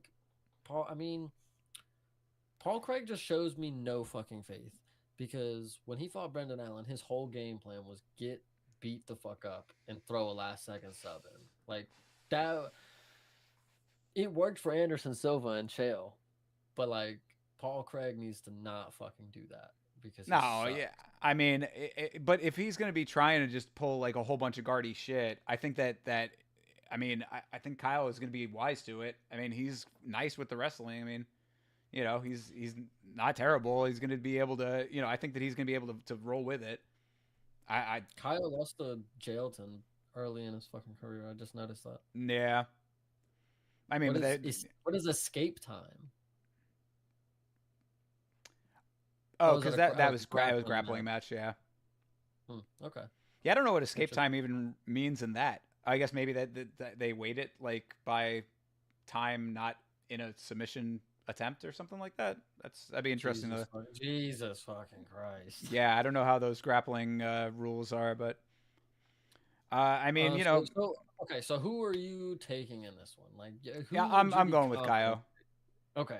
Yeah, I would. I mean, Paul Craig, he is the one that has let me down too much in the past. I like him. Thing also is like Kaio's shown us some consistency. Until he shows that he's not able to be consistent, that's when I'll lose the faith. Paul Craig, I've already seen it. I've lost hope in it. And I mean, and these wins, I see how bad it gets.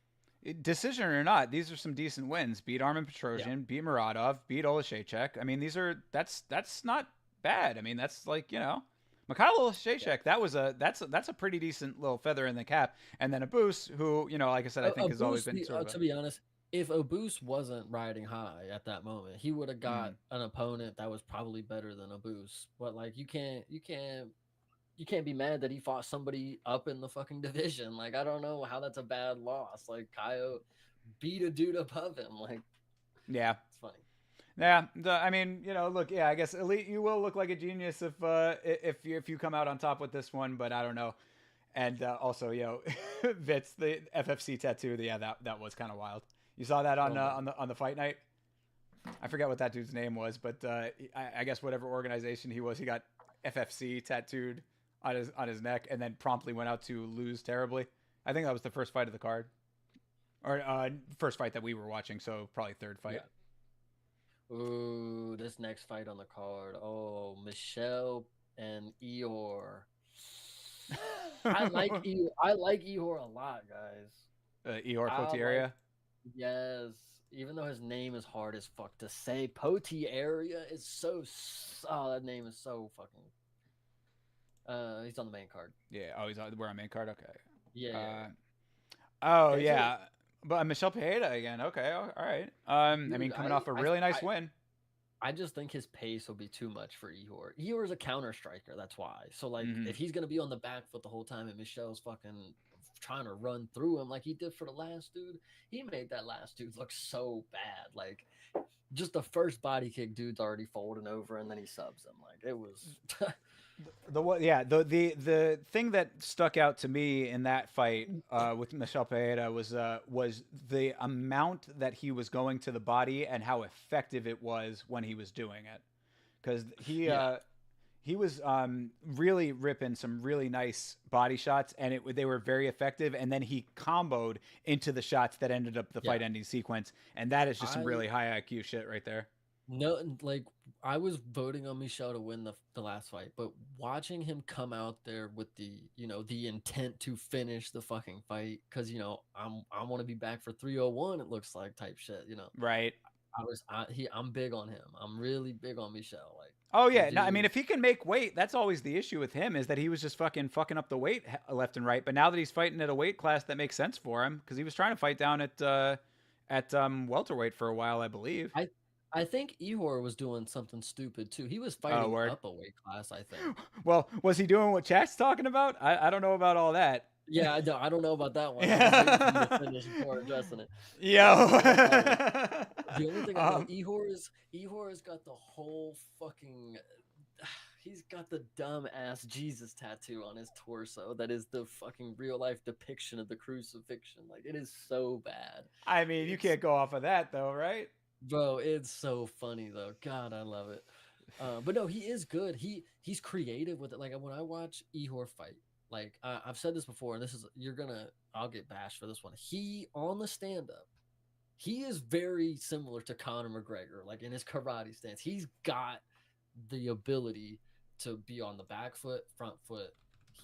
Ehor's good, but he's just stupid at times. And he got fucking dude, Jesus fucking Christ.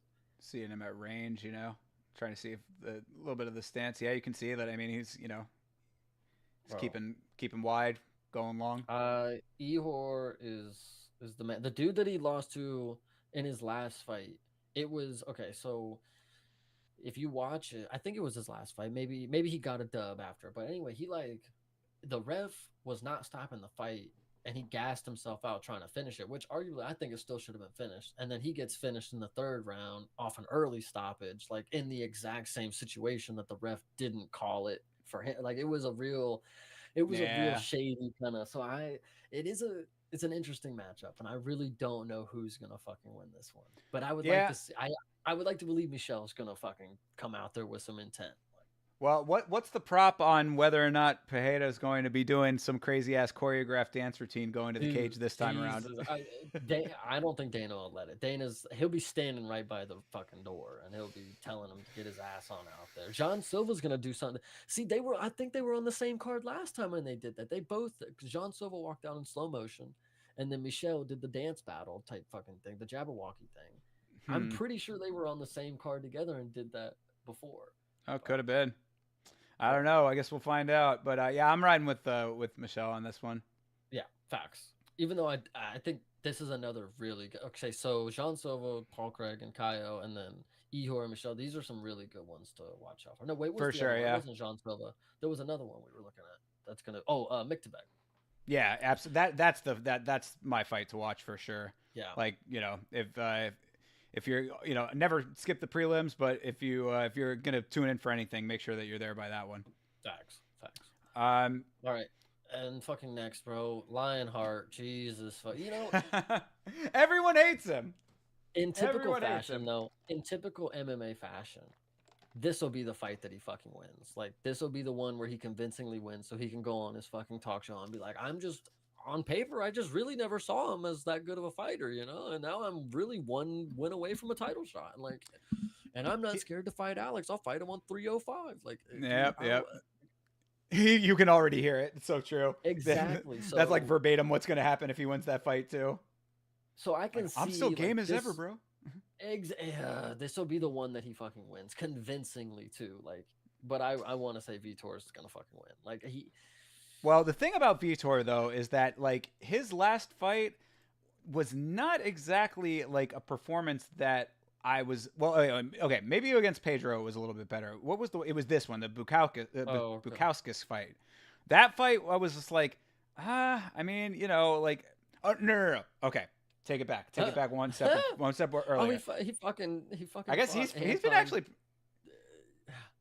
yeah, to Turkali, the pleasure man. Yeah, Yeah, that that's that's whatever. But no, the Prachnio fight. This is the one I was thinking of. mhm.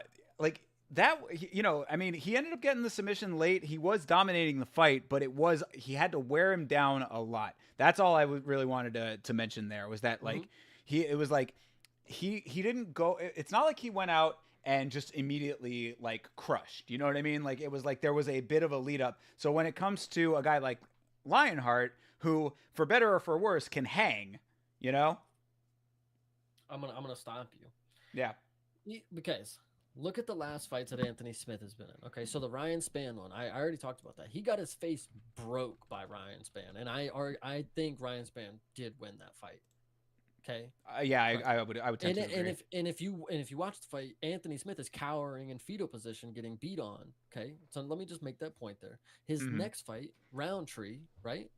Yep, Roundtree gets punched in the face, falls over like a cartoon character, and like the ref has to call it because he's not fucking defending himself. We're at a point. These last two, it's like, is Lionheart even still there, bro? Like, if Vitor comes out and rocks him one time and the dude goofballs and falls over and shit, like, I don't know, bro. I don't see the Lionheart that he got his name from. Because, like I said, he's over here cowering from Ryan Spann getting beat on. His eye is black and blue at the end of the fight. He don't, bro. The fact that he got his hand raised, he didn't even fucking, anyway. Then Yeah. Yeah. Roundtree makes him look so bad. Like the he made him look so bad. Like I like Khalil Roundtree, but he made him look so bad that we think Khalil Roundtree's like top tier now, and maybe he is. Maybe he is. I don't know, Um, but that's a good question. Is Khalil Roundtree top tier now? I mean, he has been on the come up for a minute, so it's like it's not like he hasn't like put in the work to be, in that conversation. I mean, still a oh, little but bit look of at the last checkered. wins. Oh, before Anthony Smith, Jesus, never mind. Oh man, Khalil, you're making me second guess a lot of stuff here, bro. Fuck. Yeah, lost to Johnny Walker never looks good on a resume too. Lost to Kutilaba too. I mean, that's another one who's like, one who has potential to be better and then doesn't always live up to it. Mhm. Lost to Yeah, Procneo. jeez. I mean, it's yeah, tough one. So my point is I don't know if Anthony Smith has the durability, like, cause the Euro point is like he had to wear down that opponent just to get Mm-hmm. the sub or whatever, late sub. I don't think he has to do that for Anthony Smith anymore. Though from what I've seen Anthony Smith do in these last couple fights, it don't look like he's got much more in there. But that's just me. I mean, and everybody has been talking about him like retiring. I mean, that has been the conversation for a while, right? Yeah, It's like, hey, dude, just fucking hang the gloves up already, kind of it, thing it, from a lot of people. exactly. So I would love to see him go out in cartoon fashion again, but in typical MMA math, 2 plus 2 don't equal 4, and this dude will come out here and get smoked by Anthony Smith like for no reason. Like, Yeah, is and it I mean, 5? No, it's not 5. no, it's Okay, not five. Yeah, yeah, it's not no co-main or anything. but I mean, I also just wonder how much of people's perception, not necessarily yours, but just in general, Mhm. how much people's perception is tinted by the fact that they just hate this guy so much. He is not liked. And I agree that like he does get a lot of hate for no reason, but like me personally, there's no other reason for me to hate him other than for what I've seen him do in the fucking. Yes, he is annoying, but I don't watch. I only see the annoying clips every now and then of him. So it's not like I'm out here watching the show for 60 minutes thinking like, man, this fucking dude needs to shut the fuck up. No, Word, it yeah. is it is strictly for like the fact that I said he got beat on by Ryan Spann, robbed him, and then Khalil made him look like dude. He made him look so bad, like, and that's the point that I'm making. It's now we're out here thinking that Khalil is on his way up to some championship kind of tier, but then we just looked at his most recent wins, and it's like Right. That's the that ain't yeah. really that ain't really that good, man. Like, Yeah, well, I mean, the thing with Khalil too is that you never know, like what strategy he's gonna take because I always think back to that fucking oblique kick that he pulled on mhm, the German guy that essentially could have been a career ender. So it's mhm. like if he's willing to get down in the mud to get a win, I mean, he could come in here and just really start throwing some crazy shit. As Yeah, long as it's he's legal, who he's knows? another guy that comes out with intent. Like he's Yeah. he's ready to win fights, so I respect him for that. Well, so then But yeah, you're going with him. Ah, in his next fight, who's he fighting? Who the hell is he fighting again? Jamal? No, No, not Jamal. Khalil That's not even Roundtree is United fighting States. Fucking Anthony Smith. no, that's Petrino. Oh, Khalil Roundtree. Roundtree already. Yeah, who the fuck He's is? fight. Yeah, he's fighting Hill. Yeah, my bad. Okay. Yeah, he's fighting Jamal Hill. In that one, God, I'll probably take Roundtree. See, and that's an. And here we You get take that one. stacking. You think all of that's gonna be up against Jamal? Now that Jamal just got knocked out. I'm so Like, there. You see, that's the mentality though. Is it's like when somebody gets knocked out, then people just automatically are like, oh, it's washed. I mean, we did go over the resume just before, so but knocked out by Alex, and you are coming back. A couple weeks later. right. This is if I don't know. If Anthony Smith is the crown jewel to Khalil's fucking resume right now, sure. But if Jamal Hill's next, coming straight off a knockout, like I think it's completely possible that he takes him out too. And then maybe Okay. the resume starts to look better for Khalil. But if it don't, I mean, we were only duped by thinking he was good because he beat up on Anthony Smith. And that's back to the point. Anthony Smith is probably not that fucking good anymore, guys. Like, and he probably. So I anyway, mean, yeah, no, Nick, I fuck with it. my boy Nick, cop vibes, dude. I Anthony Smith I gives you hate that cop fucking vibes. guy, bro. I think Khalil Roundtree gives cop vibes with that mustache he's got going on. Let's see. Khalil Roundtree. I'm pretty sure they were talking about. Yeah, that's a cop stash, bro. He just started like training more serious into like Muay Thai. I think. Oh yeah. I think I've seen more clips of him doing that, and that's pretty interesting. Um, Yeah, no, I'm excited to see him fight. Petrino, hopefully we take Anthony Smith. I would never put money on that dude. Yeah, fair enough. Next, Jose Aldo. Wait, okay, actually, we're gonna speak about this. Why? Sure. Okay, did he personally tell people to call him Jose? Does he like the Jose sound like? Because that sounds not right when I hear Jose Aldo, but that's what I most commonly hear it as. And I think that's just what it is. Yeah. that's the one time it's not Jose. Like it's crazy. But anyway, yeah. So we taking Jose or Jonathan Martinez? Well, this is the They debate don't that even we have the were. odds. Like what the heck? Yeah, that's weird. I don't know why they don't have odds for that. Could look it up on the book, but so yeah, we were talking about Jose Aldo in the Discord a little bit, and what I had said about it was that That's what I'm saying, Ramon. Feels weird to say it. Hey, fair. Yeah. That's what But what I was saying about Jose Aldo coming back was that I don't think that he ever really needed to retire if he didn't want to. He decided that he wanted to, and that was fine. But now you've got a whole lot of variables within, this fight coming up. You have a lot of time off. Granted, he's Jose Aldo. He's one of the greatest ever. So ring rust probably not going to be as huge a factor, but it is still something to consider. And then you also have the level that Jonathan Martinez is at. How do those all equal up? the point I want to make, and I think this will bring into a larger discussion. So like you said, Jose Aldo didn't need to retire. He just decided to. Right. Think back to Henry Cejudo. Didn't need to retire, chose to, came back out of his prime. Whether he believed he was in that, he probably didn't believe he was, but he took more time off than needed. Came back and lost to Aldo or Aljo, whatever the fuck his name is, and. So my question is, in that matchup, do you think the time off and like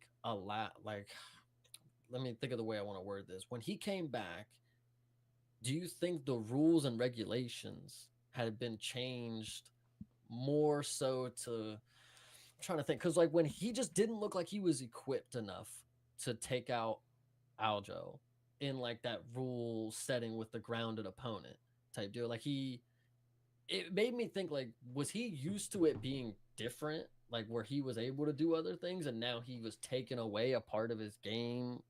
Well, that was a grappling thing, right?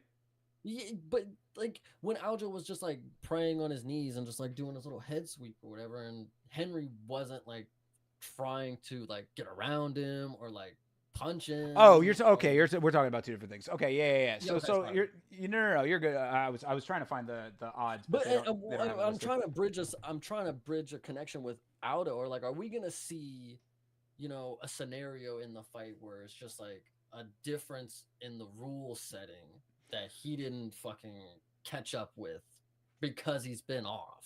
I mean, I would doubt that. I mean, I think that they have, or they are in the process of changing the grounded opponent rule as far as what constitutes a grounded opponent. I don't know if it's actually passed yet, but that has been in the works. I covered that on the channel.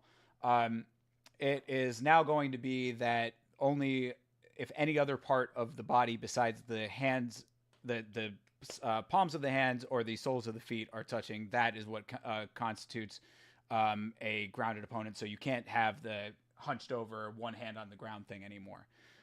So that might will factor into all fights going forward. But I don't think that was really the problem with the Jose Aldo fight that he's coming off of, right? I mean, like it was no. But I'm saying with like Henry. So when Henry came back and he got his fight against Aljamain, right? Like, is the reason that we saw like him not one, he came back not to full form again, whether he thought he was in his prime, whether he was out. When he showed up, like, did we see like the reason that he didn't look in form, I guess, is because Aljo was exploiting the rules. Yes, but is that something that wasn't around when Henry was in his like full form? Like, was he Oh just no, that's never always been seen? that way. That's been that way. Okay, okay, okay.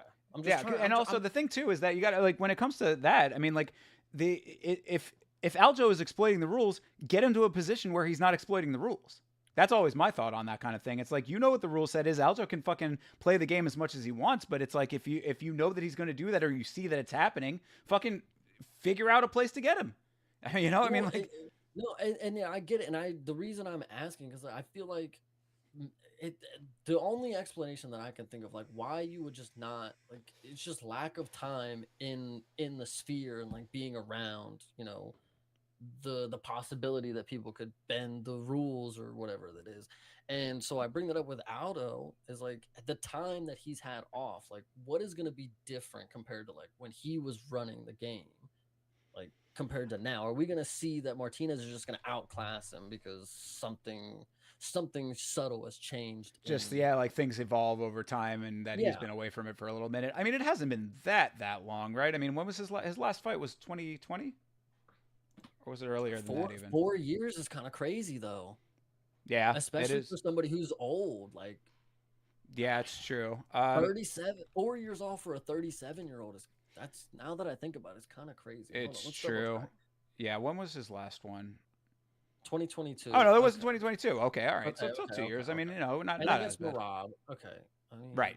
And that's what. And so in that fight, it was really just that he was getting neutralized against the cage a whole bunch. It was Marab was mhm, doing his Marab shit. You know what I mean? He was just muscling him around, holding him against the cage yeah. when he wanted to, getting a couple little sweeps here and there, and then that was pretty much how that all went. He was getting frustrated by it, but it is what it is. And if you can't negate that, then it's still kind of on you at the end of the day. You know.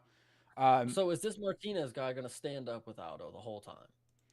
That's a good question. That I don't know. Or is at least for what we know is Martinez a stand-up guy? Like because if he's going to sit and let Aldo, play Aldo's game and just box him up or whatever, leg kicks, anything's possible. But like I don't know. I feel like the stand up game, Marab is not going to give Aldo like a proper stand up feel, right? Mm, So I feel now maybe we've caught up to the level of Aldo in the stand up game for that weight class. So Martinez might be on par with him now, kind of deal. yeah, Like, I would say uh, that that's probably about right. I mean, everything. It's like the longer time goes, all of the stats adjust with that. So I think that you've got a guy who's been on a pretty decent little tear here, losing to Davy Grant, not a oh, bad he beat loss to take. I Saeed mean, Nurmagomedov. Oh, wait a minute. yeah. He So might I be he mean might be a lock, bro. Saeed's really fucking good. that, and you've got a dude who fucking has two leg kick TKOs. I mean that's pretty goddamn impressive, honestly. I mean, Facts. to the TKO Cub Swanson, who's one of the toughest motherfuckers on the planet. That dude, he's Yeah, one of we my were just favorite talking fighters. about him. Yeah, Yeah. we were just talking about him because he's coming back soon. I have never Oh, seen him fight. he's a beast, bro. I saw him live. He was great. I mean, he's another one of those dudes that's the type of fighter that I like. He just goes out, fucking puts it all out there every time he's out there. It's yeah, he's definitely one to watch. He's also sort of towards the tail end of his career, but although his last one was one that was kind of questionable. People were saying that he didn't really deserve to against Hakeem Dawodu. That Um, yeah, that win was a little sus, but either way, as far as Martinez goes, I mean, yeah, I would say that there's probably some potential for him to be trading. I think so. I think he's going to come out probably being quicker than Aldo, but yeah, I think he's going to be. I think he's probably going to be a little bit lighter on his feet. This is all just based on all of the factors that we're talking about. mhm, Aldo, I mean, for all we know, Aldo could have been staying in the gym all that entire time. You know what I mean? He might have still just been right. keeping his skills up, just wanted to step away for a little bit. I don't even think he really had to. I think it was a unfortunate decision to retire if you were planning on coming back at all. You know what I mean? Like when it Right. comes to him Yeah. specifically, because he was That's all. good. I mean, That's a good like point. he could have and probably will end up in a similar place that RDA is in, Rafael dos Anjos. I think Yeah. that, it's like RDA is one of those dudes that has been around forever. He's going to continue to just be kind of around. He'll win some, he'll lose some. His time going for the belt is probably way past. That's not a bad place to be after a really long storied career if you want Mm-hmm. that. If title ambitions are your thing, I mean, the time off is definitely not going to help with that.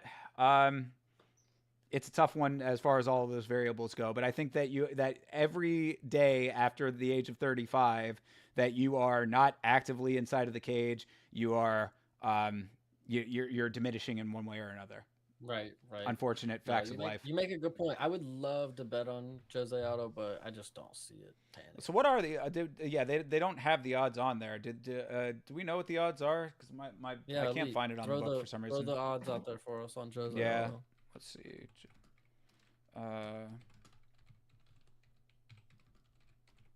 I was actually just looking ahead at next week or yeah, he's a plus 130. whatever fight night is next is fucking good. Oh yeah, I don't know if you've seen it. Yeah, it's pretty good. I like it. Veronica Uh, Hardy fights first. Oh, oh, the one 301. after 301. Okay. Oh yeah. Well, I mean, I think everybody's just upset that the main event is Derek Lewis versus Nascimento, but I know, right? that But if Joaquin you look Buckley down fight it is though, oh, is that? Oh, that's gonna be on here too. Oh, that is right. they Okay, yeah no, they this is gonna confirmed be on. that, right? I don't know. This hasn't been updated yet, but Yeah, no, yeah, you are the right. They did confirm that. Sean Woodson versus Alex Kersakis, however you say his name. That's a good one. Waldo Cortez and Robelis. That's a banger. we're talking about the main card Chase, here. Chase Hooper and Borshev. Oh, on the prelims, that's a really good one. Yeah, hell yeah, dude. Borshev, whatever the fuck it is, that dude's crazy. Yeah, no, well, and then the homie Charles Johnson fighting yet again. That's Vitskin's dude, because this dude Yeah, just he said his name earlier. He said yeah, his it's name good earlier. because he's just this dude fights like 800 times a year. He's like a little mini Kevin Holland. That shit's crazy. Yeah, But yeah, that no, yeah, I'm I actually like this excited card. for Yeah, it. got Tabitha Ricci on there versus Tisha Torres. That's not a bad fight. Yeah, I'm Um, excited. That's a good one. My guy my fights every God, week. legit, dude, legit. This guy is out here all the time. And they're letting Terrence McKinney back in there. I think he's coming off a win, but still, he got a little spotty there for a second. Yeah, but you're right about Chase Hooper versus Borshev. That's a banger of a fight right there. Chase Hooper starting to come into his own. That's what I hope it's a banger because it seems like one of those fights that on paper it's like, ooh, this is a really good one. But then if Borshev goes out there and smokes Chase Hooper, it's like, well, Yeah. I guess we probably should have saw that one coming, you know? Yeah, Borshev was in that one fight. I think it was his last fight where it was like one of the closest fights of all time, and it ended up being a draw. And I was like, that is a legitimate good call on being a draw. I think I actually talked about the same thing. I maybe the same exact fight. It was like this fight, like these are what draws need to be. Yeah, exactly. They fight. need to be the fights that you actually don't fucking know who won. Not the fucking Shevchenko and Grasso shit. Right. No, Yeah, no, absolutely. That was a good ass fight. Yeah, it really was. It was a banger of a fight too, man. Like it was one of those ones that it's like even if there had been a winner, yeah. Dude, yeah, that card I've talked about that plenty of times. 295. That's probably one of the best cards that we've had. Like top to bottom, finishes, fights. Like there was wars. There was just no bullshit. There was 295 was a great card. 290 and 295 are two of the best recent memories, not counting 300, of course. But no, 300 was crazy. Yeah, but yeah, that was a fight that if they had a winner in that fight, you would have still said that was like everybody won. You know, so I think that the draw was like a fight where a decision the that fans won. Yeah, right, exactly. But going back to 301. Yeah, I mean, and as far as the Aldo fight, he's a plus 130 underdog on that, which I think is probably about right with all of the factors that we've discussed. Yeah, I guess we're just gonna have to see thereafter, but that I think that's probably properly weighted, so I'll leave that. Yeah. All right, Pantoja, Steve. I think everybody is counting my boy Steve Erceg out off the bat, off rip. They do not want Steve Erceg to win. They are so high on Pantoja, probably with good reason. But Yeah. I think it's going to be more competitive than people are giving it credit for. I said this in the Discord. I think this fight will look similar to Whaley and Jan. I think I think Pantoja's gonna do his thing. Steve will probably knock him down, but Pantoja's probably gonna get back up and probably put it to him. Like I think Steve will have his moments where we can understand, like, okay, this is why he deserved his moment. But I just like has Erceg fought a dude of that caliber of wrestling before? I think is my question. Don't think so. Because like that's the thing that all of the fights based that I've seen him in so far, I mean, he's only had the 3 in the organization or 4. I think what was it 4? This will be the 4th. This the one coming up. But so yeah, I mean, Matt Schnell is a pretty decent wrestler, but yeah, but I'm pretty sure everybody's knocked him out. Is that word on the street? I think that that's probably about right. Yeah. But the thing, so it's like you haven't really seen a whole lot of like what his takedown defense is like. I mean, he did a decent amount of it in the Dvorak fight. I remember that because I remember watching that fight when it happened. And I was like, oh, this guy Steve Erceg, he's probably one to watch. He walked into the organization and fucking got a number off his first fight. So that's pretty impressive. That all being said, I mean, like, I just don't think he's faced a test like Pantoja. I mean, especially over 5 rounds. Like, I feel like it's going to get real gritty for Steve, like, real early. Like, that first round that Pantoja lays on him, and then that second round when they stand back up, I think it's going to be real interesting. Yeah. I mean, I just think that if you've seen Pantoja in wars before, I mean, the quadrilogy with Moreno showed that he is a durable motherfucker taking some heavy shots because Moreno's got some decent power for a smaller guy. I just it's like, well, Pantoja's 34. I figured I mean, that ain't like old, but like I figured he would have been a little younger.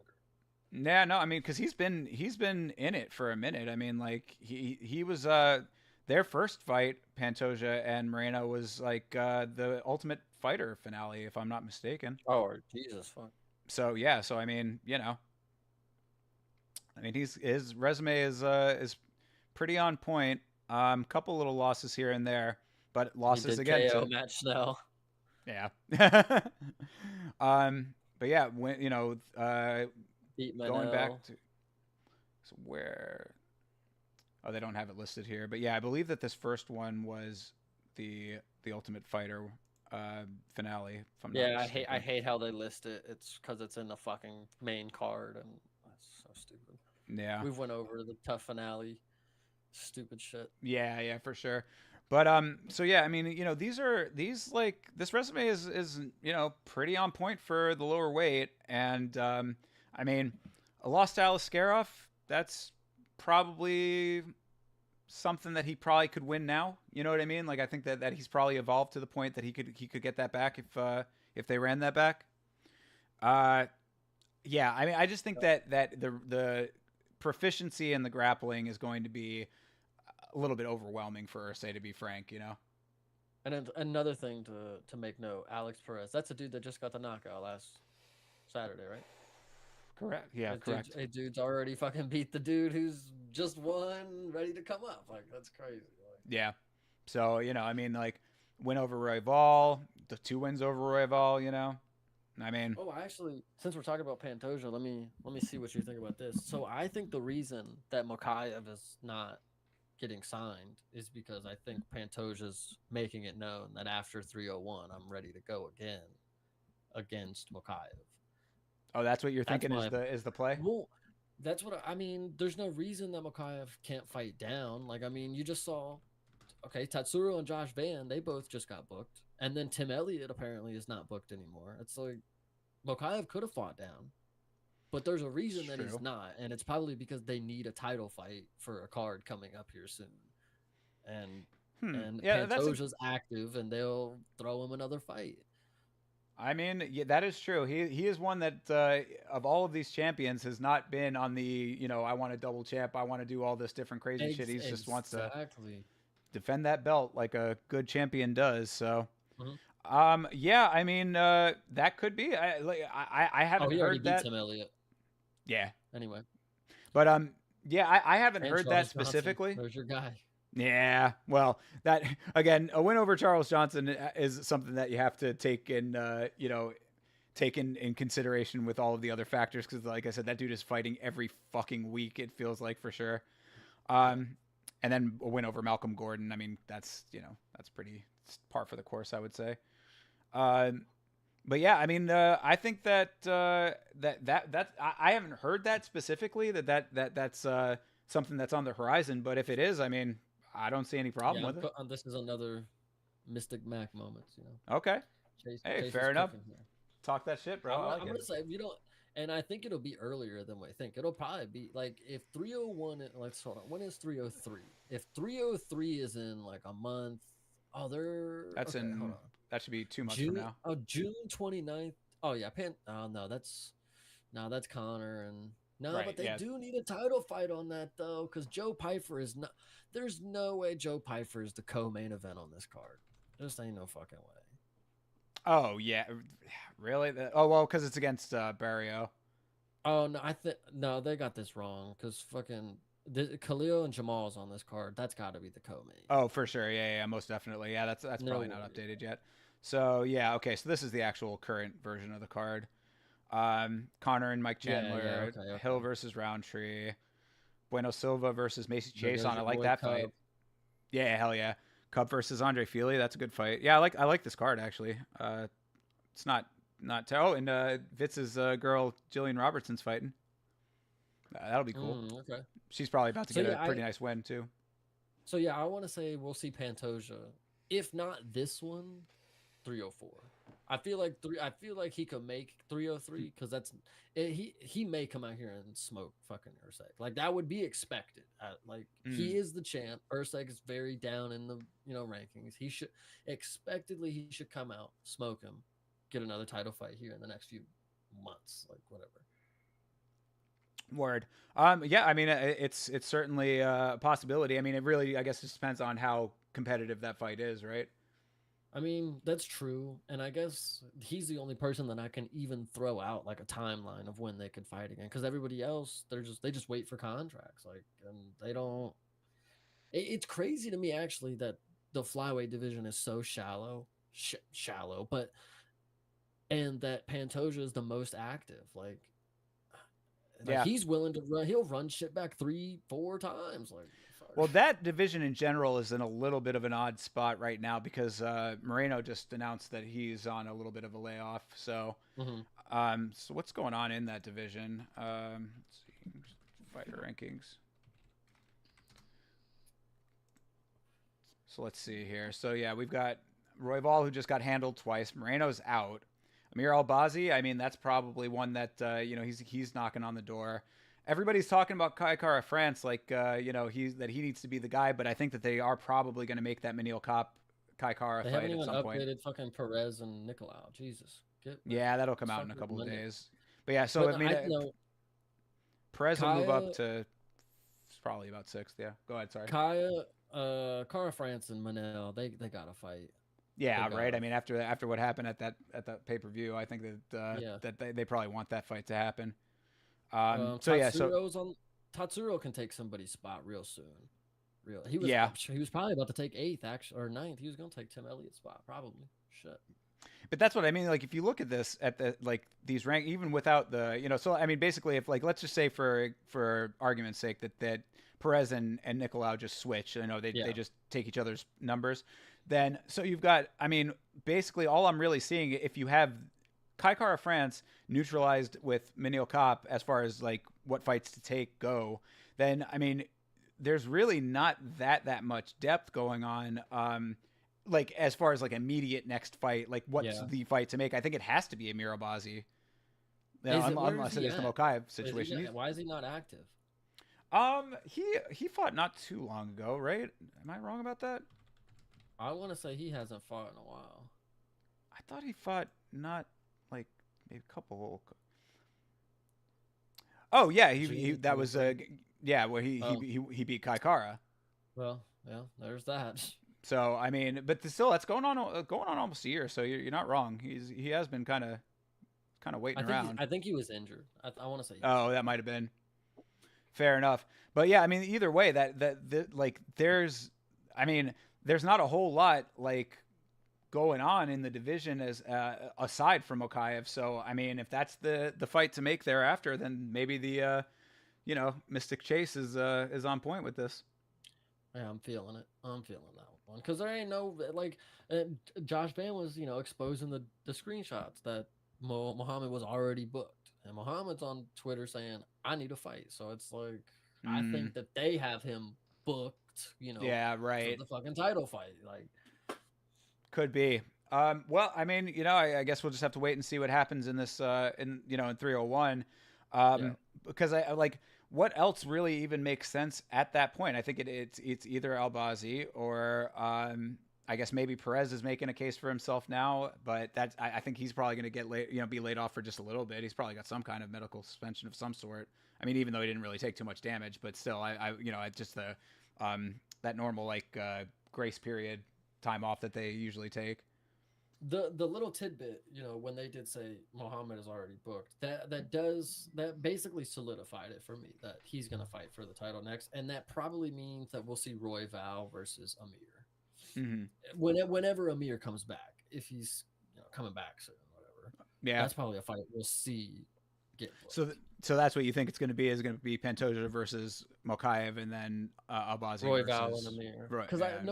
nobody knows who El Bazi is. I mean, same with Muhammad Mokayev, but I at least know who Mokayev is. In the last year cycle, he's gotten 2 wins or whatever. So I mean, Well, it's I mean, I think more. I mean, well, you talking about like the broader world, or are you talking about MMA fans? I mean, both. I mean, but like in the more recent timeline, the MMA fans have seen Mokayev win twice. I Yeah. think that matters more to the current standings than somebody who won 2 fights a year ago or whatever. And Like yeah, things change. for sure. And Mokaev's wins are both with some highlight like elements to them. I mean, that freaking knee bar that he was in that he didn't tap to. I mean, I was seeing that image around for quite a while because that is a crazy image. If you have not seen Yeah, that, for anybody out there watching, uh, uh, was it knee bar? Yeah, yeah. See, yeah, that's that right there. wild. Good lord, that is Fuck, nuts, man. bro. The Yeah, amount of fucking ligament damage that he had to have had happen to him, and that is just mind-boggling. But but yeah, and because we see it all the time. Like just with who the fuck made the point? Michael Chandler made the point on Armin. It's like mhm. this is your opportunity to take the fight. Like you waiting, you're gonna get lapped. Yeah, Somebody else is gonna have their moment, and people are gonna want them to fight for the title rather than you. yeah, it's still ironic as fuck coming from Mike Chandler, but Yeah, I know, and, dude. Armin cooked him so bad. he roasted him for real. Yeah, It was bad. yeah. So, um, Well, yeah. I mean, I guess that's the. I don't see why that's not a possibility though. It certainly could be, and well, I would think deserved. I mean, shit, if they're doing all of these, if they're doing all these fights where it's like guys that are lower ranked. I mean, if Steve Versag is 10th getting the shot, yeah, I was just about to. Yeah, exactly. There's no reason to think that seventh won't get the spot if 10th right? is the first dude that they saw for the spot. Like, I don't know. Yeah, still crazy that Urseg is even getting the shot this early in But general. I I mean, mean, but if you just go based off popularity, I would probably think Steve is gonna bring in more people than Muhammad or you just Amir. think So off the Australian crowd.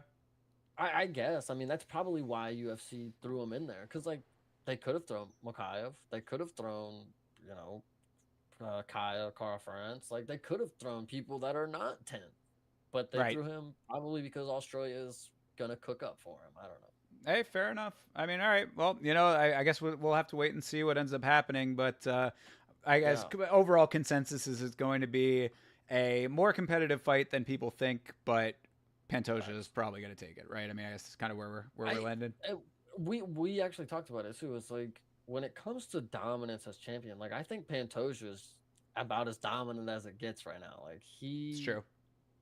The only other person you got to look for is for dominance is Wei Lee, and like them boys, then that girl, they get after it.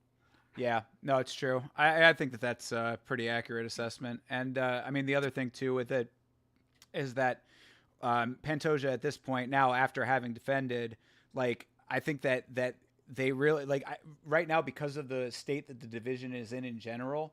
Like they're going to need to cycle people in. You know, they're going to need to cycle up some of these lower guys to show, like, to see if there's any validity to any of them to be like building out this division to the point where people will want to pay attention. You're already having to go up against the fact that they're smaller guys, and a lot of times, you know, if you don't have the knockout potential, you know, people aren't going to be as invested. So, you know, I think that if you know, if some of these other guys can start showing out and making like some really like definitive statements in the division, it could shift a little bit going down the road. But as of right now, we're kind of in the, you know, what basically the state that we just kind of outlined. Is the flyweight the only division that's kind of this fucking fucked up? I mean Oh the no, I heavyweight mean, probably yeah, too. heavyweight's also fucked up like that. I mean, we're in a transitional period in general in the sport, so a lot of things are kind of like going all over the place, you know, in general. But I mean, I would say that flyweight and heavyweight are the ones that have like the biggest problems. I guess to an extent, you could say middleweight kind of has a little bit of a problem, but like they've still got the stars that can get middleweight right now. Reminds me of what welterweight was like 5 years ago, where it's like Yeah, you've because got like the same names sort of circulating. yeah, because like you look at the welterweight, you look at lightweight. It's like you see those names and you feel good. Like that's anybody there could potentially pop off for a title run type deal. Right. But like when you go to the flyweight, it's like who's gonna be next to fucking get beat up by Pantoja? Yeah, see, that's the difference. I think is basically what we're getting at is that it's like in those divisions you have, and especially like now it's changing in welterweight. Welterweight's not the same as it used to be, but in Mhm. welterweight and now what is in middleweight, you basically have like the top five and maybe six. You can kind of Brandon Allen's starting to knock on the door a little bit, Mhm. but like in reality, you've got the top of the division, and they're just kind of like playing ring around the rosy over here. Kind of just who's going to fight who and all this kind of stuff. As far like it doesn't really, the depth is not there as much. Like as far as the conversation goes. Now, as far as Mhm. the talent goes, it takes time for all these things to start circulating. But that is where like flyweight and heavyweight are at. Is that the talent level needs to start becoming like it needs to create its own version of that, where it's like you have a couple of names that are in the conversation and regularly being discussed. As opposed to just like we need to bring this guy up to see if he's even worth being in that conversation. Right. So, I think that's where it all sort of lands at the moment. Cool, right Yeah, man, on. that's crazy. Yeah, yeah. Well, I mean, I guess we've been out for about 2.5 hours. Anything else you want to go over before we call it a test? Nah, we went over the whole card. We went over last week. We went over this week. Everything sounds good to me, man. We did our thing. Yeah, yeah. I'd say that this is another successful test after figuring out all of the technical elements of it. I'll have to do some tweaks, make sure everything is ship shape if we want to do it again. But in the meantime, I think that it was good that we at least got to this point and we were able to go through 301, a couple of little other news of the day kind of elements and whatnot. And thanks for being on, man. I appreciate it. Shout all your stuff out. You guys can follow me. I don't even know my names. Hold on, I'll have to get better at that. Hold on. We're gonna get your branding on point so that Yeah, this is yeah, not as much we'll of an we'll issue. figure that out. But nah, man, it's a good time always, and I appreciate it. I cannot wait to have more of our little talkie times. This shit's Yeah, gonna be man. lit. Can't Yeah, wait. it's the first of many. So thank you all in the chat for hanging out. Really appreciate you guys. Elite, Vitz King, of course, the homie forever. Um, a couple of the other guys that were in there. Sorry if I'm forgetting names Yeah, and whatnot. Ramon, we ain't gonna forget you. Nah, that's the Raymond, homie. Nah, whatever. that's my co-host forever. Hey, okay. Um, but yeah, all right, we'll hop off here today. Cool. All right, man. Well, I mean, everybody, find Chase wherever you can. If you can Um, find me, man, that's you're creative doing player. good.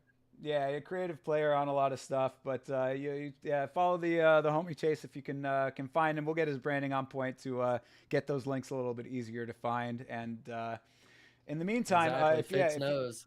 yeah, hell yeah, dude, absolutely, yeah. Vitz, make sure that you're hopped onto all his stuff. If you are new to the Yamma channel, thank you very much for hanging out. We appreciate you for real. The video about 300 just came out a couple of days ago. Reels from that video are popping up every day now for a couple of days to come. So if you have not subscribed yet, youtube.com/@Yamma Show is the place for everything Thinker St. James and Yammaverse related. Make sure that you hit that subscribe button. I very much appreciate it. And we will catch you in the next stream, everybody. Have a great night. All right, take care.